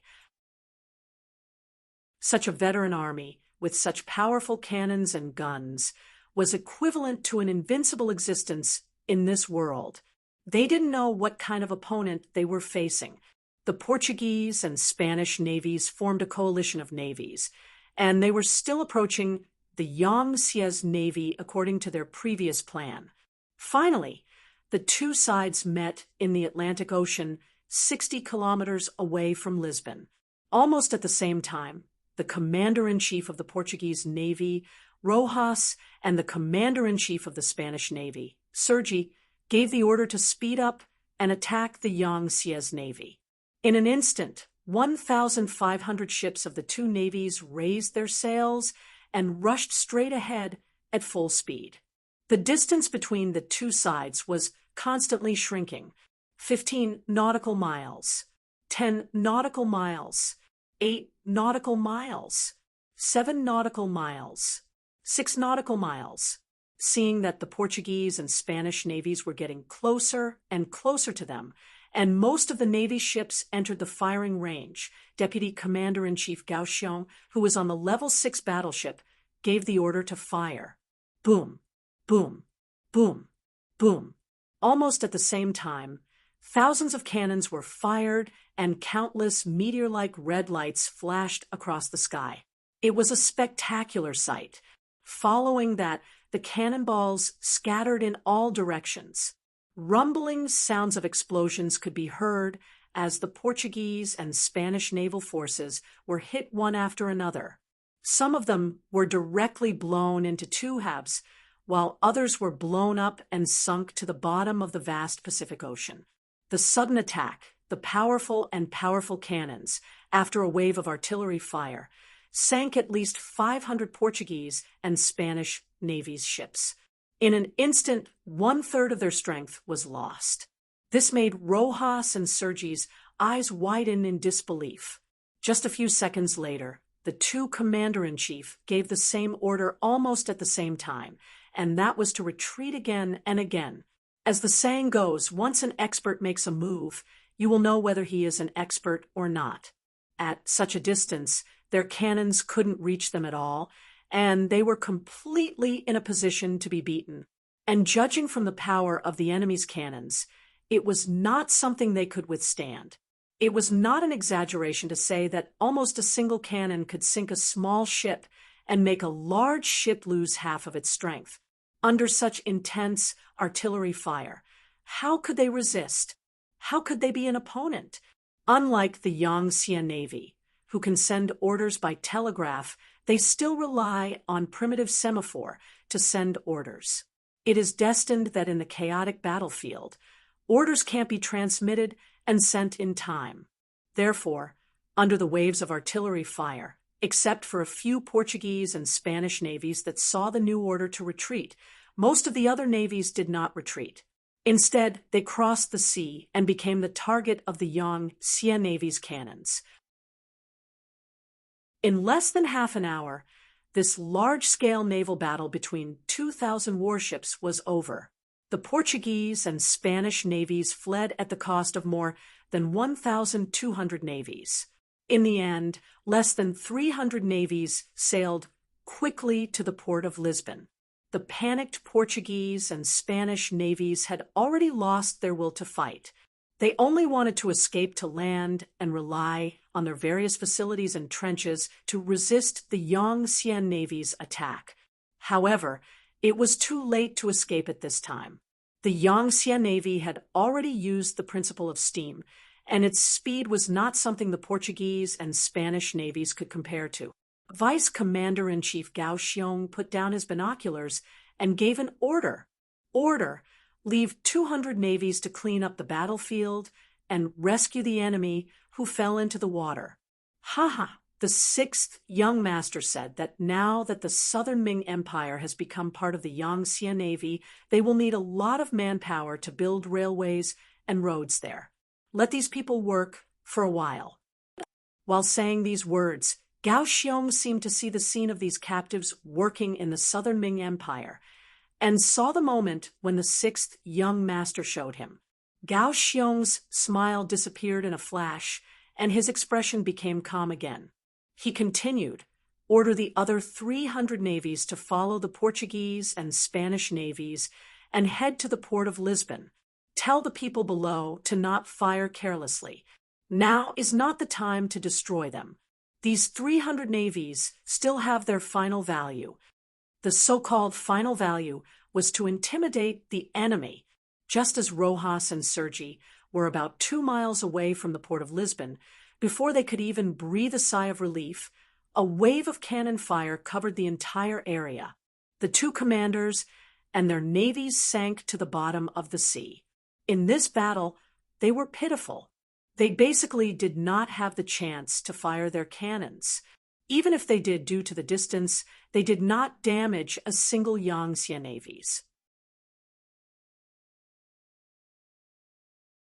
Chapter 17:02. This battle could be said to be a cowardly one. The disparity in strength meant that the Portuguese and Spanish navies were doomed to complete defeat. On the port of Lisbon, the 5,000 Portuguese soldiers saw the scene of the two navies being completely destroyed. While everyone was shocked, the news was quickly conveyed to the rear. Then, the shocked kings of Portugal and Spain quickly issued an order to send land infantry to the port of Lisbon. Since they were no match for the enemy at sea, they had to defend the land. As long as they did not let the enemy land, the safety of the two countries would be guaranteed. Although they lost the joint fleet, the two kings did not feel that there was any danger. They even mocked Yang Xie for only knowing how to show off at sea. If they directly went ashore after destroying the joint fleet, how could the 5,000 soldiers stop them? By now, Yang Xie should have already reached the land, and the flames of war should be everywhere in Portugal. Now, they were prepared. Almost all of the Portuguese army was mobilized, sending out 300,000 soldiers, and the Spanish army also sent out 200,000 soldiers. Together, they had 500,000 soldiers.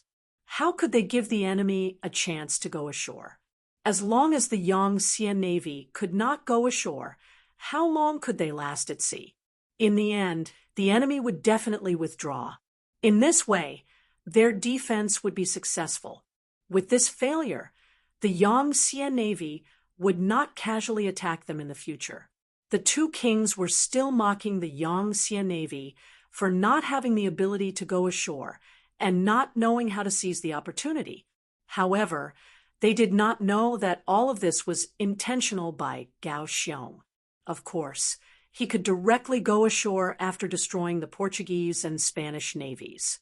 However, when he entered the hinterland of the two countries, he would inevitably have to face a large number of land forces.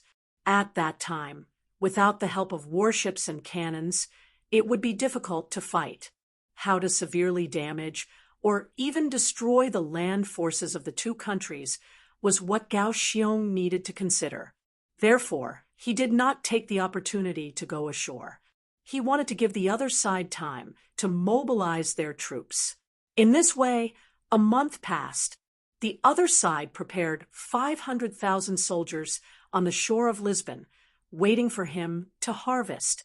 This also proved that Gao Xiong's decision was correct. Pass down the order. Everyone, have a good night's rest. Tomorrow morning, bombard Lisbon and prepare for the landing. When Gao Xiong saw that the other party was no longer recruiting, he knew that this should be all the strength they could muster in a short period of time. Even so, he didn't need to wait any longer. After all, the sixth young master was still waiting for his good news. The Yang Xie navy had already ordered an all-out attack the next morning. Neither the Portuguese nor the Spanish army knew about this. The situation on the battlefield had determined that they would only be able to defend. They could only wait for Yang Xie to join the battle or for her to leave. Maybe it was because the Yang Xie navy didn't do anything in the past month. They didn't even bombard the shore with their cannons. This caused the armies of the two countries to have the misconception that Yang Xi's navy had a limited number of artillery shells and soldiers. They no longer had the ability to attack the land. The reason why they did not leave immediately was probably because they were in a dilemma.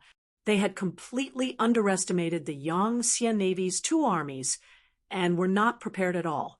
They gathered on the shore in twos and threes, chatting and talking about women. They had the attitude of a victor. The next morning, the weather was good, and the sky was clear. In the distance, the Portuguese and Spanish armies were also preparing to eat breakfast. When they were about to start a fire, the Yang Xie navy moved. Under the bombardment of thousands of cannons, the two navies were caught off guard. Many soldiers didn't stay in the trenches. Of course, even if they stayed in the trenches, they didn't know the caliber of the Yang Xie navy's cannons. The trenches were still too shallow to withstand the attack of the 150 mm caliber cannons. When the cannons fell on the battlefield, they quickly plowed the land. The whole land was turned over, and the so-called Portuguese and Spanish allied forces were turned into bloody corpses and buried there. Such a powerful cannon fire was the first time in their lives. A total of 500,000 soldiers suffered a baptism of cannons. Just the first wave of attack caused more than 100,000 casualties. Many of them were directly killed by the explosion, and some were killed by the powerful cannons. They never knew that cannons could be so powerful. The soldiers of the Double Fang Coalition Army just lay on the ground out of fear. They didn't know how powerful the remaining power of the 150 millimeters caliber cannonballs was. Each of them was shaken to the point that their internal organs ruptured, and they died. There were also many soldiers who were far away, but because of the power of the cannons, they were injured by the shrapnel. They fell to the ground and cried out in pain. Hee, prepare for the second wave of cannons. Fire! Putting down the binoculars in his hand, Gao Xiong's face was full of smiles. Then he shouted again, and the deafening sound of cannons rang out again, extending towards the Allied forces. The soldiers who were lucky enough not to be hit by the cannons before were already stunned by the scene in front of them. They were still standing there with their eyes wide open, sighing at the powerful firepower of the Yangtze Navy. Above their heads, there was a wave of red light. Not good. This is a cannonball attack. Run. An officer of the Portuguese army shouted in fright. It's just that his voice was already replaced by the rumbling of the cannons. Apart from himself, no one could hear him. Even if they could hear him under the bombardment of thousands of cannons, where was a safe place? After the cannons spread out, they once again gave the Allied forces a thunderous blow. More than 100,000 soldiers were killed. Broken limbs were everywhere, and countless were injured. After 2 rounds of cannons, the cannons finally stopped. The current Allied forces were already in shambles. Apart from the casualties, there were less than 100,000 soldiers left.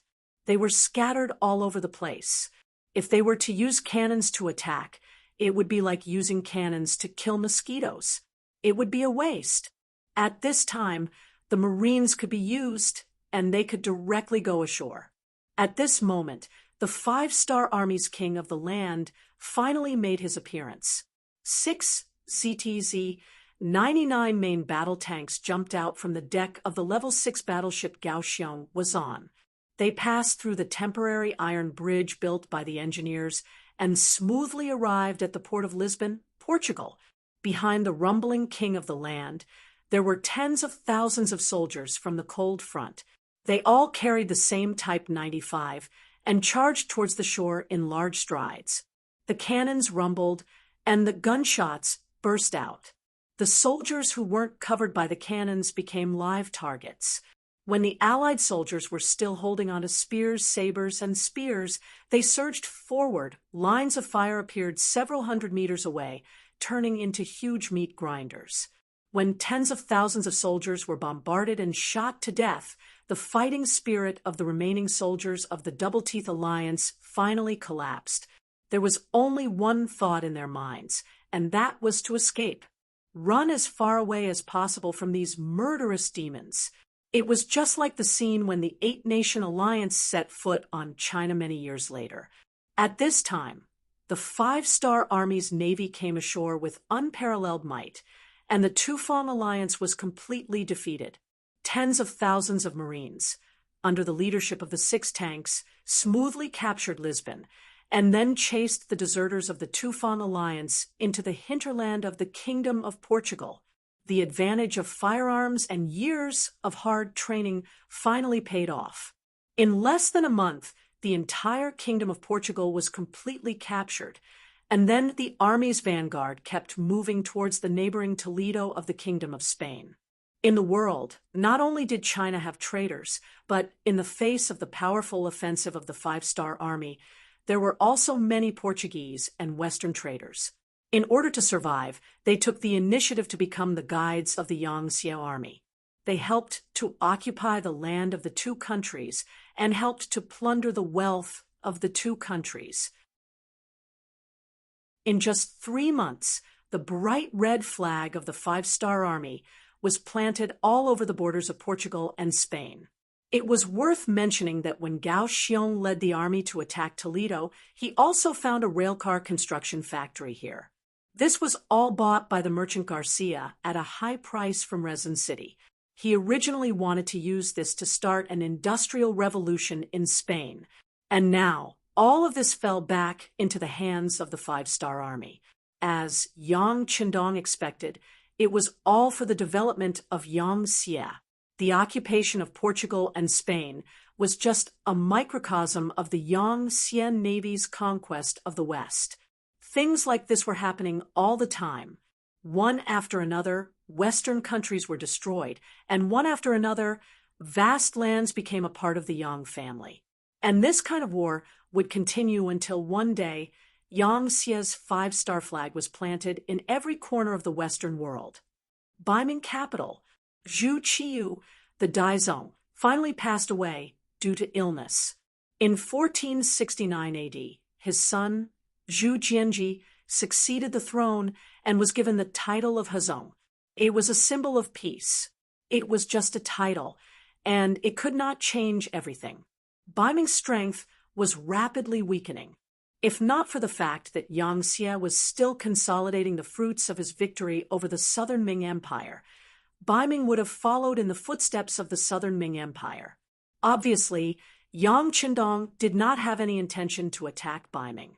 In the 3 battles that he had fought against the Southern Ming Empire, more than 10,000 Han soldiers had died. It was enough. Now that he was going to deal with Baiming, Yang Qindong hoped to take over everything in a more peaceful way. He believed that he could do this. Zhu Jianji succeeded the throne, although he did not like power, and he did not even want to be the emperor. He was still in power.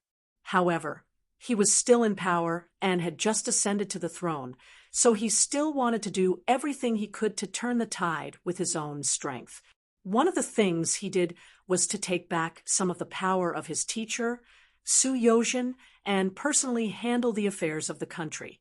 Although Zhu Jianji did not show any ambition for power or political methods when he was the crown prince, no one could underestimate an emperor.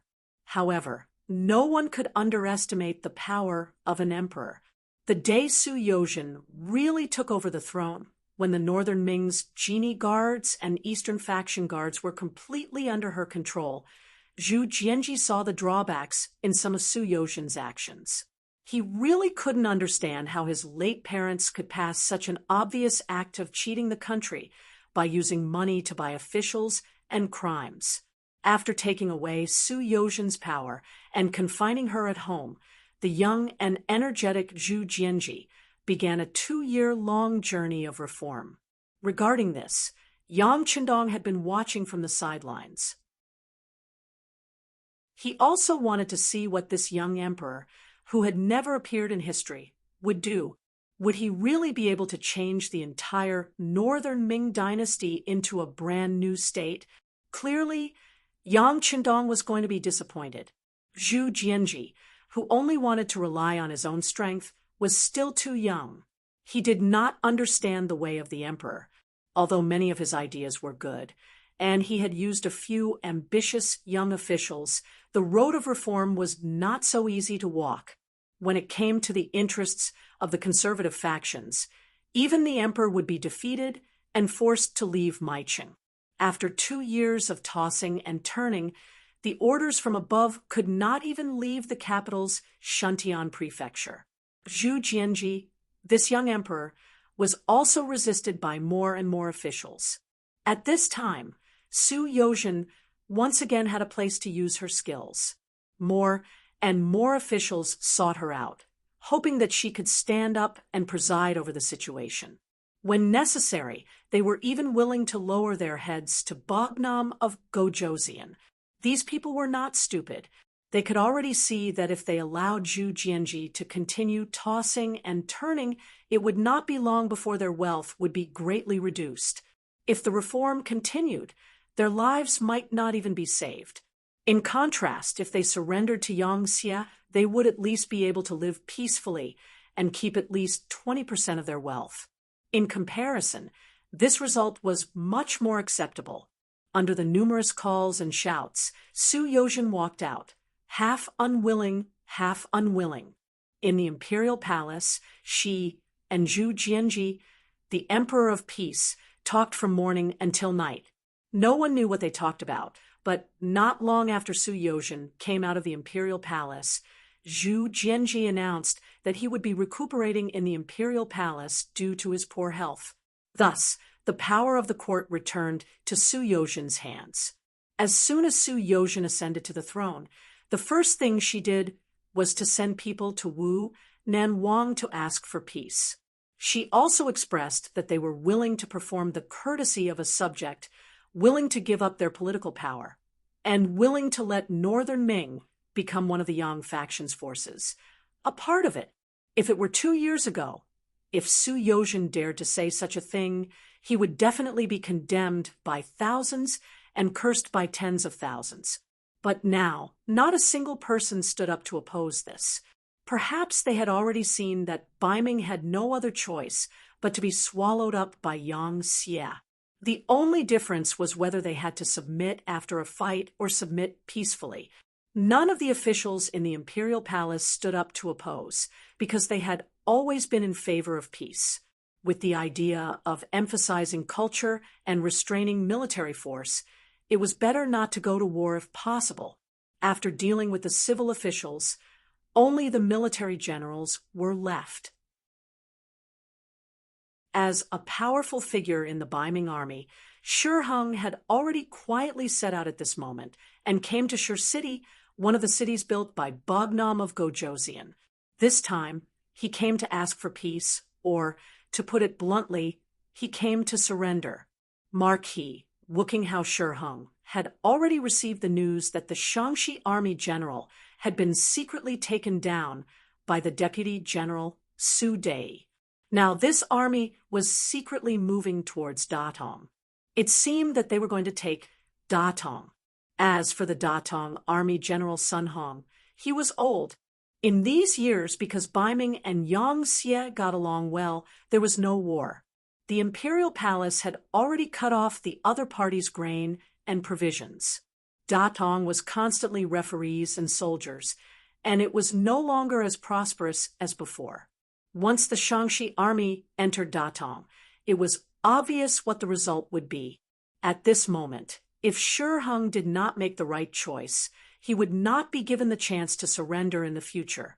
As the saying goes, the one who strikes first gains the advantage, and the one who strikes later suffers. Shi Heng took the lead. This great general, who was the best at taking advantage of the situation, took the initiative to come to Shi City to express his sincerity in surrendering to Yang Xie. Tiger's man was not surprised at Shi Heng's arrival. In fact, he had been waiting for this moment. Otherwise, as a member of the military committee, he would have gone to Qiqian City to take up his new post. Seeing that Shi Heng had finally appeared, he could not help but breathe a sigh of relief. The man had feelings for the woman, and the woman had feelings for each other. The following negotiations were naturally very smooth. Shi Heng's request was not high. He just wanted to save his and his family's lives. He probably also knew that over the years he had fought many battles with the 5-Star Army, although they all ended in defeat. However, he had also killed the soldiers of the 5-Star Army. Who knew if they would bear a grudge against him? He did not dare to ask for too much. He only asked for his old life and the safety of his family. Regarding Shi Heng's tactfulness, Hu Mang did not make things too difficult for him. It was still the same sentence that the young master often said. The Ming army was also made up of Han people. They would not fight their own people. In this way, in just over an hour, it was agreed that Shi Heng would take his 300,000 Ming army and surrender to Yang Xie. As a reward, Yang Xie would not make things difficult for Shi Heng and his family after this. He would leave half of his property. Shi Heng was very satisfied to be able to keep half of his property, compared to other rich people who would easily hand over 80% or even 90% of their property. Shi Heng was very satisfied to be able to keep half of his property. After the important matter was discussed, Shi Heng chatted with Tiger's man while drinking tea. The atmosphere was very harmonious. Seizing the opportunity, Shi Heng carefully probed, "General Hu, may I know about the deputy commander-in-chief of Shaanxi?" Tiger's man's lips curled up slightly. He knew what the other party wanted. At this time, he was not afraid that the other party would know. He casually said, "Shi Heng, you are asking about Deputy General Su Dai, right? In fact, he has been a member of Yang Xie for 10 years. Oh, right. He was personally recruited by Bugnam of Gojoseon. He has always been in the Baiming army as a spy." A flash of surprise appeared in Shi Heng's eyes. He praised himself in his heart and started to rejoice that he had done the right thing. Since Yang Qindong could arrange a spy in the Shaanxi army, who knew if he had such a spy by his side? If he resisted until the end, his head might be chopped off by one of his subordinates before the war even started. After learning the truth, Shi Heng was even more determined to surrender. He cooperated with the 5-star army, and 300,000 Baiming army soldiers became captives of the 5-star army. Not long after, good news came from Su Dai. Due to the fact that Datong's general manager Sun Hong was unrepentant, he still wanted to compete with the Shaanxi army despite the disparity in numbers. After sleeping for one night, his head was chopped off by an inconspicuous soldier beside him. Because of this, the leaderless Datong army could only choose to surrender when the Shaanxi army arrived at the city gates. The rebellion of the border army had opened the western gate of Baiming morning. After the new 5-star army commander Shi Wanshan pacified the Yusang region and rested for a year, he led his army into Baiming. The army headed straight for the capital of Baiming. The army passed through the Xian Mansion, Huailai, and Juyong Pass. When the news reached the capital of Baiming, the civil and military officials in the imperial court were all shocked.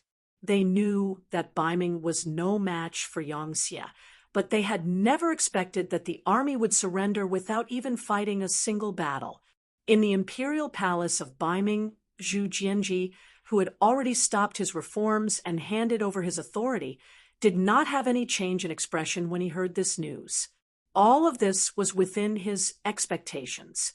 In the 2 years that he had been in power, he had always felt a large hand obstructing him, as if everything he wanted to do was fraught with difficulties. At that time, he had already predicted that this day would come. With a sigh, Zhu Jianji issued an order. Someone summoned junior teacher Su into the hall. Around 2 hours later, Su Yozhen entered the main hall of the imperial palace and saw Zhu Jianji seated in the throne room.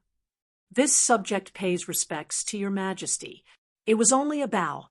Given Su Yozhen's status as the emperor's teacher, it was common practice to not kneel unless there was a major event.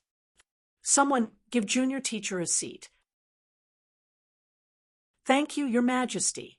Zhu Jianji waved his hand, and all the eunuchs and maids in the hall withdrew.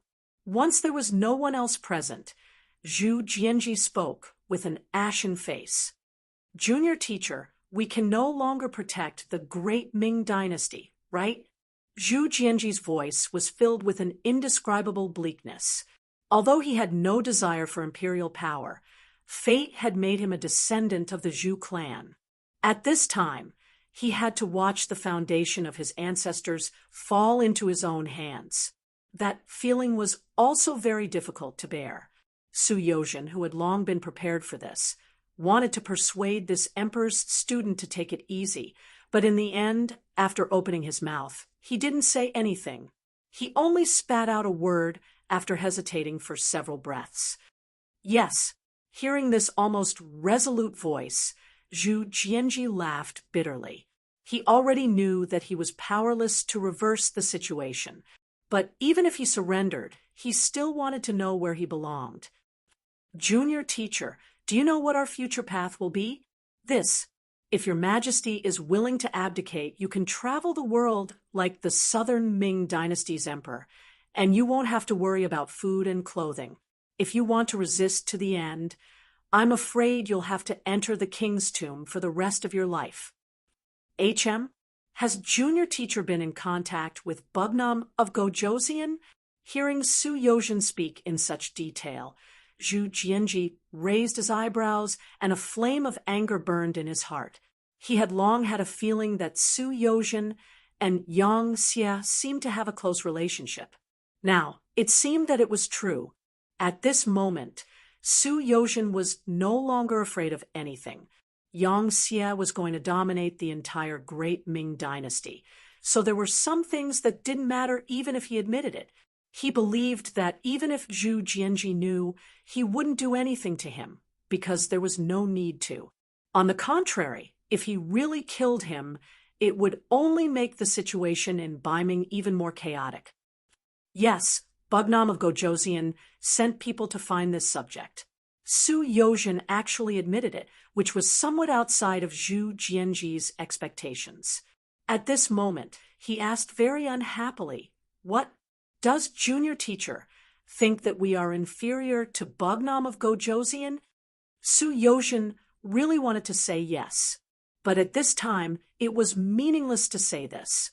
In order to give face to the emperor, he had to say against his will, "Your Majesty, Bugnam of Gojoseon has worked hard for several decades. In comparison, your Majesty has just ascended to the throne. If you are inferior, it is because the previous emperor didn't have a better foundation. It has nothing to do with your Majesty.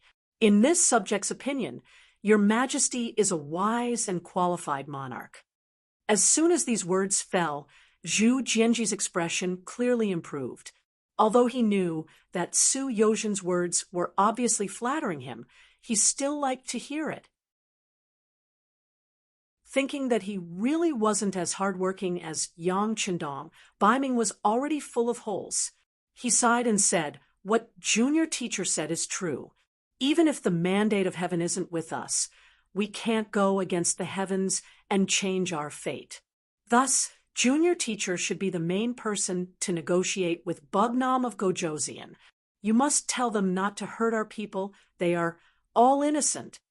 Intentionally putting on an appearance of bemoaning the state of the universe and pitying the fate of mankind was the only thing Zhu Jianji could do as the emperor. At least this way, when history books recorded him, it wouldn't be too embarrassing, right?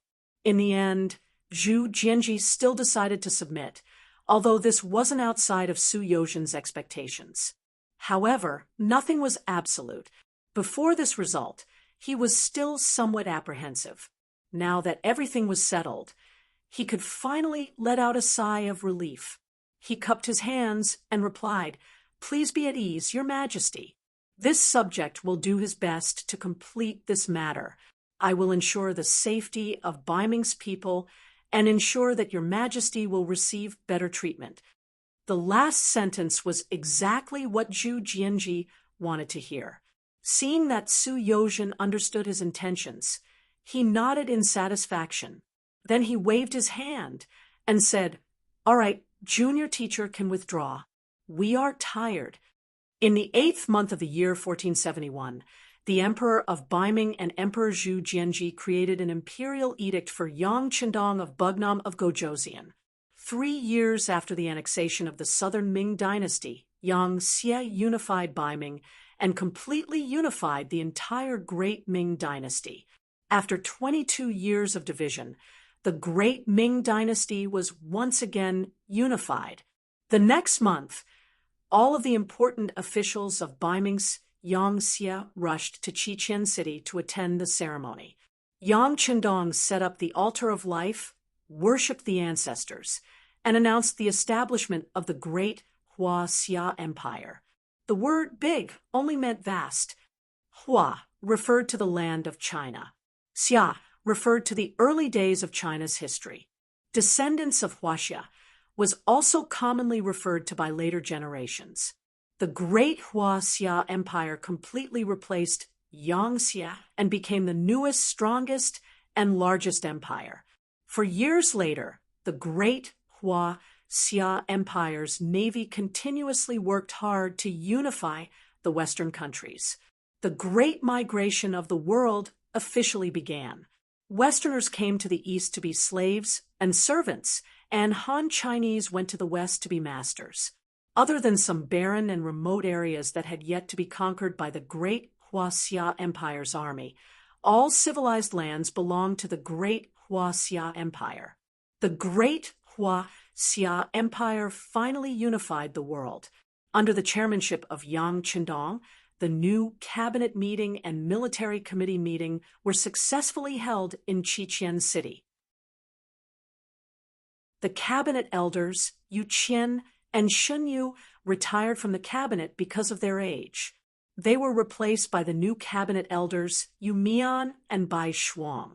At this point, the 9 members of the new cabinet were Luan Shaoqian, Wu Qian, Long Tainan, Yu Mian, Bai Shuang, Su Youzhen, former Beiming official, Hu Changning, Empress Hu Yan's father, former Beiming official, Shan Lu, former Southern Ming official, and Ma Dali. The military committee was expanded from 5 members to 9 members. They were Tiger's Mane, Lung Song, Gao Xiong, Tian Yu, Tian Hu, Beta Persei, commander of the Black Cavalry, Yang San, director of the General Intelligence Bureau, Yang Si, chief of the Logistics Department, and Yang Wu, commander of the Imperial Guards. After the cabinet and military committee, there were more than 30 governors. They were Governor of East Asia, includes Great Ming, the Mongolian grasslands, Korea, and Japan. Governor General in Southeast Asia. Sphere of influence includes the Philippines, Vietnam, Laos, Cambodia, Myanmar, Thailand, Malaysia, and Brunei. Governor General of South Asia. Sphere of influence includes Nepal, Bhutan, Bangladesh, India, and Pakistan. Governor of Central Asia. Sphere of influence includes the provinces of Kazakhstan, Kyrgyzstan, Tajikistan, Uzbekistan, Turkmenistan, and Timor. Governor of West Asia. Sphere of influence includes Khan, Iraq, Iran, Syria, Jordan, Lebanon, Israel, Palestine, Saudi Arabia, Yemen, Georgia, Armenia, Azerbaijan, and Turkey. In addition, there were more than 20 regional governors in Northern Europe, Eastern Europe, Central Europe, Western Europe, Southern Europe, North Africa, East Africa, Central Africa, West Africa, South Africa, Oceania, North America, and South America. The governor positions would be changed every 5 to 8 years to prevent any private power from getting too big. The list of governors would be recommended by the military committee and appointed by the Great Huaxiao Emperor. In each governor-general's region, there is a governor-general in charge of local affairs, such as the people's livelihood, agricultural development, urban development, taxation, census, education, and other local affairs. There is a military governor-general in charge of local security and garrison security. There is a commercial governor-general in charge of light commerce, industrial commerce, heavy commerce, and resource management, including the development and management of minerals, petroleum, and non-ferrous metals. There would be 3 governors in one region, and each of them would have the power to submit a secret report to the Great Huaxiao Emperor to ensure that there would be checks and balances. At the same time, the surveillance, anti-corruption, and intelligence departments would investigate the officials in each region. If there was any corruption or malfeasance, they would be taken down without any hesitation. Because these undercover officers were also randomly transferred and changed every few years, it was impossible for anyone to bribe them. After the 60 governors were appointed, the first thing they did was to stabilize the local people's livelihood. First, they solved the problem of food. Next, they raised the Han people's position in the world. As long as one was a Han person or a Han person, they would enjoy the best treatment. For example, they would receive special treatment in education, hospitals, housing, and business. Even in terms of marriage, only Han Chinese men were allowed to have multiple wives, or Han Chinese women were allowed to have multiple husbands after they had some achievements and applied for permission to have multiple wives. For a time, people all over the world learned Chinese, learned how to write Chinese, and were proud of their identity as Han people. They suppressed other religions and destroyed other languages and books. Anyone who was found to be harboring such things would be punished. If it was light, they would be killed. If it was heavy, they would be exterminated. What the great Huaxia country needed was a voice, a language, a history. In the end, the highest authority of the great Huaxia kingdom was given to the emperor, followed by the 9 members of the cabinet, the members of the 5 military commissions, and the more than 60 governors on the 3rd level. After that, as the creator, founder, and core figure of the great Huaxia kingdom, Yang Qindong was also prepared to let go of his power and become a hands-off emperor. In 1475 AD, which was the 4th year of the great Huaxia country, Emperor Yang Qindong passed the throne to his successor, Crown Prince Yang Bo, with lightning speed. By the time the cabinet, the army, and the various governors knew about this, Yang Qindong had already left the throne and brought his 8 wives to tour the world. When the people of the world heard the news, they all cried. They thought that the great Huaxiao emperor did not want his people anymore. Many Han people thought that this was a huge matter. It was not until the new emperor, the second great Huaxiao emperor, Yang Bo, took the initiative to express to the people of the world that his father, Yang Qindong, was not abandoning his people. Instead, he was going to tour the world and observe the lives of his people closely to understand what they needed. Only then did the people stop crying and laugh. At that moment, Yang Qindong had truly won the hearts of the Han people. He had truly brought the Han people to the peak of the world. This was something that no ancient emperor could do. His achievements would be recorded in history and forever recorded in the hearts of countless Han people who were walking towards prosperity and happiness. Yang Qindong's appearance had achieved the ultimate goal of the Han people's reunion and the Han people's supremacy. He did not let down Datsong's help and did not let down the mission given to him by transmigrating in his previous life. He did not forget his original intention. When the Han people walked to the peak of the world, when other races crawled at the feet of the Han people, he laughed. It was a laughter that he had never laughed so heartily in the 20 years since he came to this world. Then, this laughter spread throughout the great Huaxiao Empire and was forever imprinted in the hearts of the Han people. The end of the book, when he finished writing these 3 words, he was extremely excited. After 2 years of hard work day and night, he had told a relatively complete story. Although Longzi's update speed was not very fast, it was stable. Since the day the book was published, there had not been a single time when he stopped updating. For 2 consecutive years, more than 700 days and nights, 5 million words could be considered a positive result. Without everyone's support, Longzi would not have persisted. Although his grades had not been very good, he had never stopped working. This was the direction that Longzi had worked hard towards. Since he had started, there must be results. From 2010 to now, it had been like this for 11 years. He also thanked everyone for accompanying Longzi through this journey. In the book of military supplies, there were also many people to thank. Moral Student 609, G. Pingon, L_Rue, Book Friend 58760743, Book Friend 582782201, Flame 3-inch Ding, Book Friend 26784426, Kankansha 202, Book Friend 57762277, God Block _Killing God 13461009964, Ba Daojiang, Dazili, and so on. Thank you for your support, rewards, subscriptions, and recommendations. With your support, Longzi will put in more effort to write every story. His new book, The Duke is Fierce, has already begun serialization on the Zongheng Chinese website. He welcomes everyone to read it and witness a new story. With Longzi, you're tuning into the Mystic Fist YouTube channel.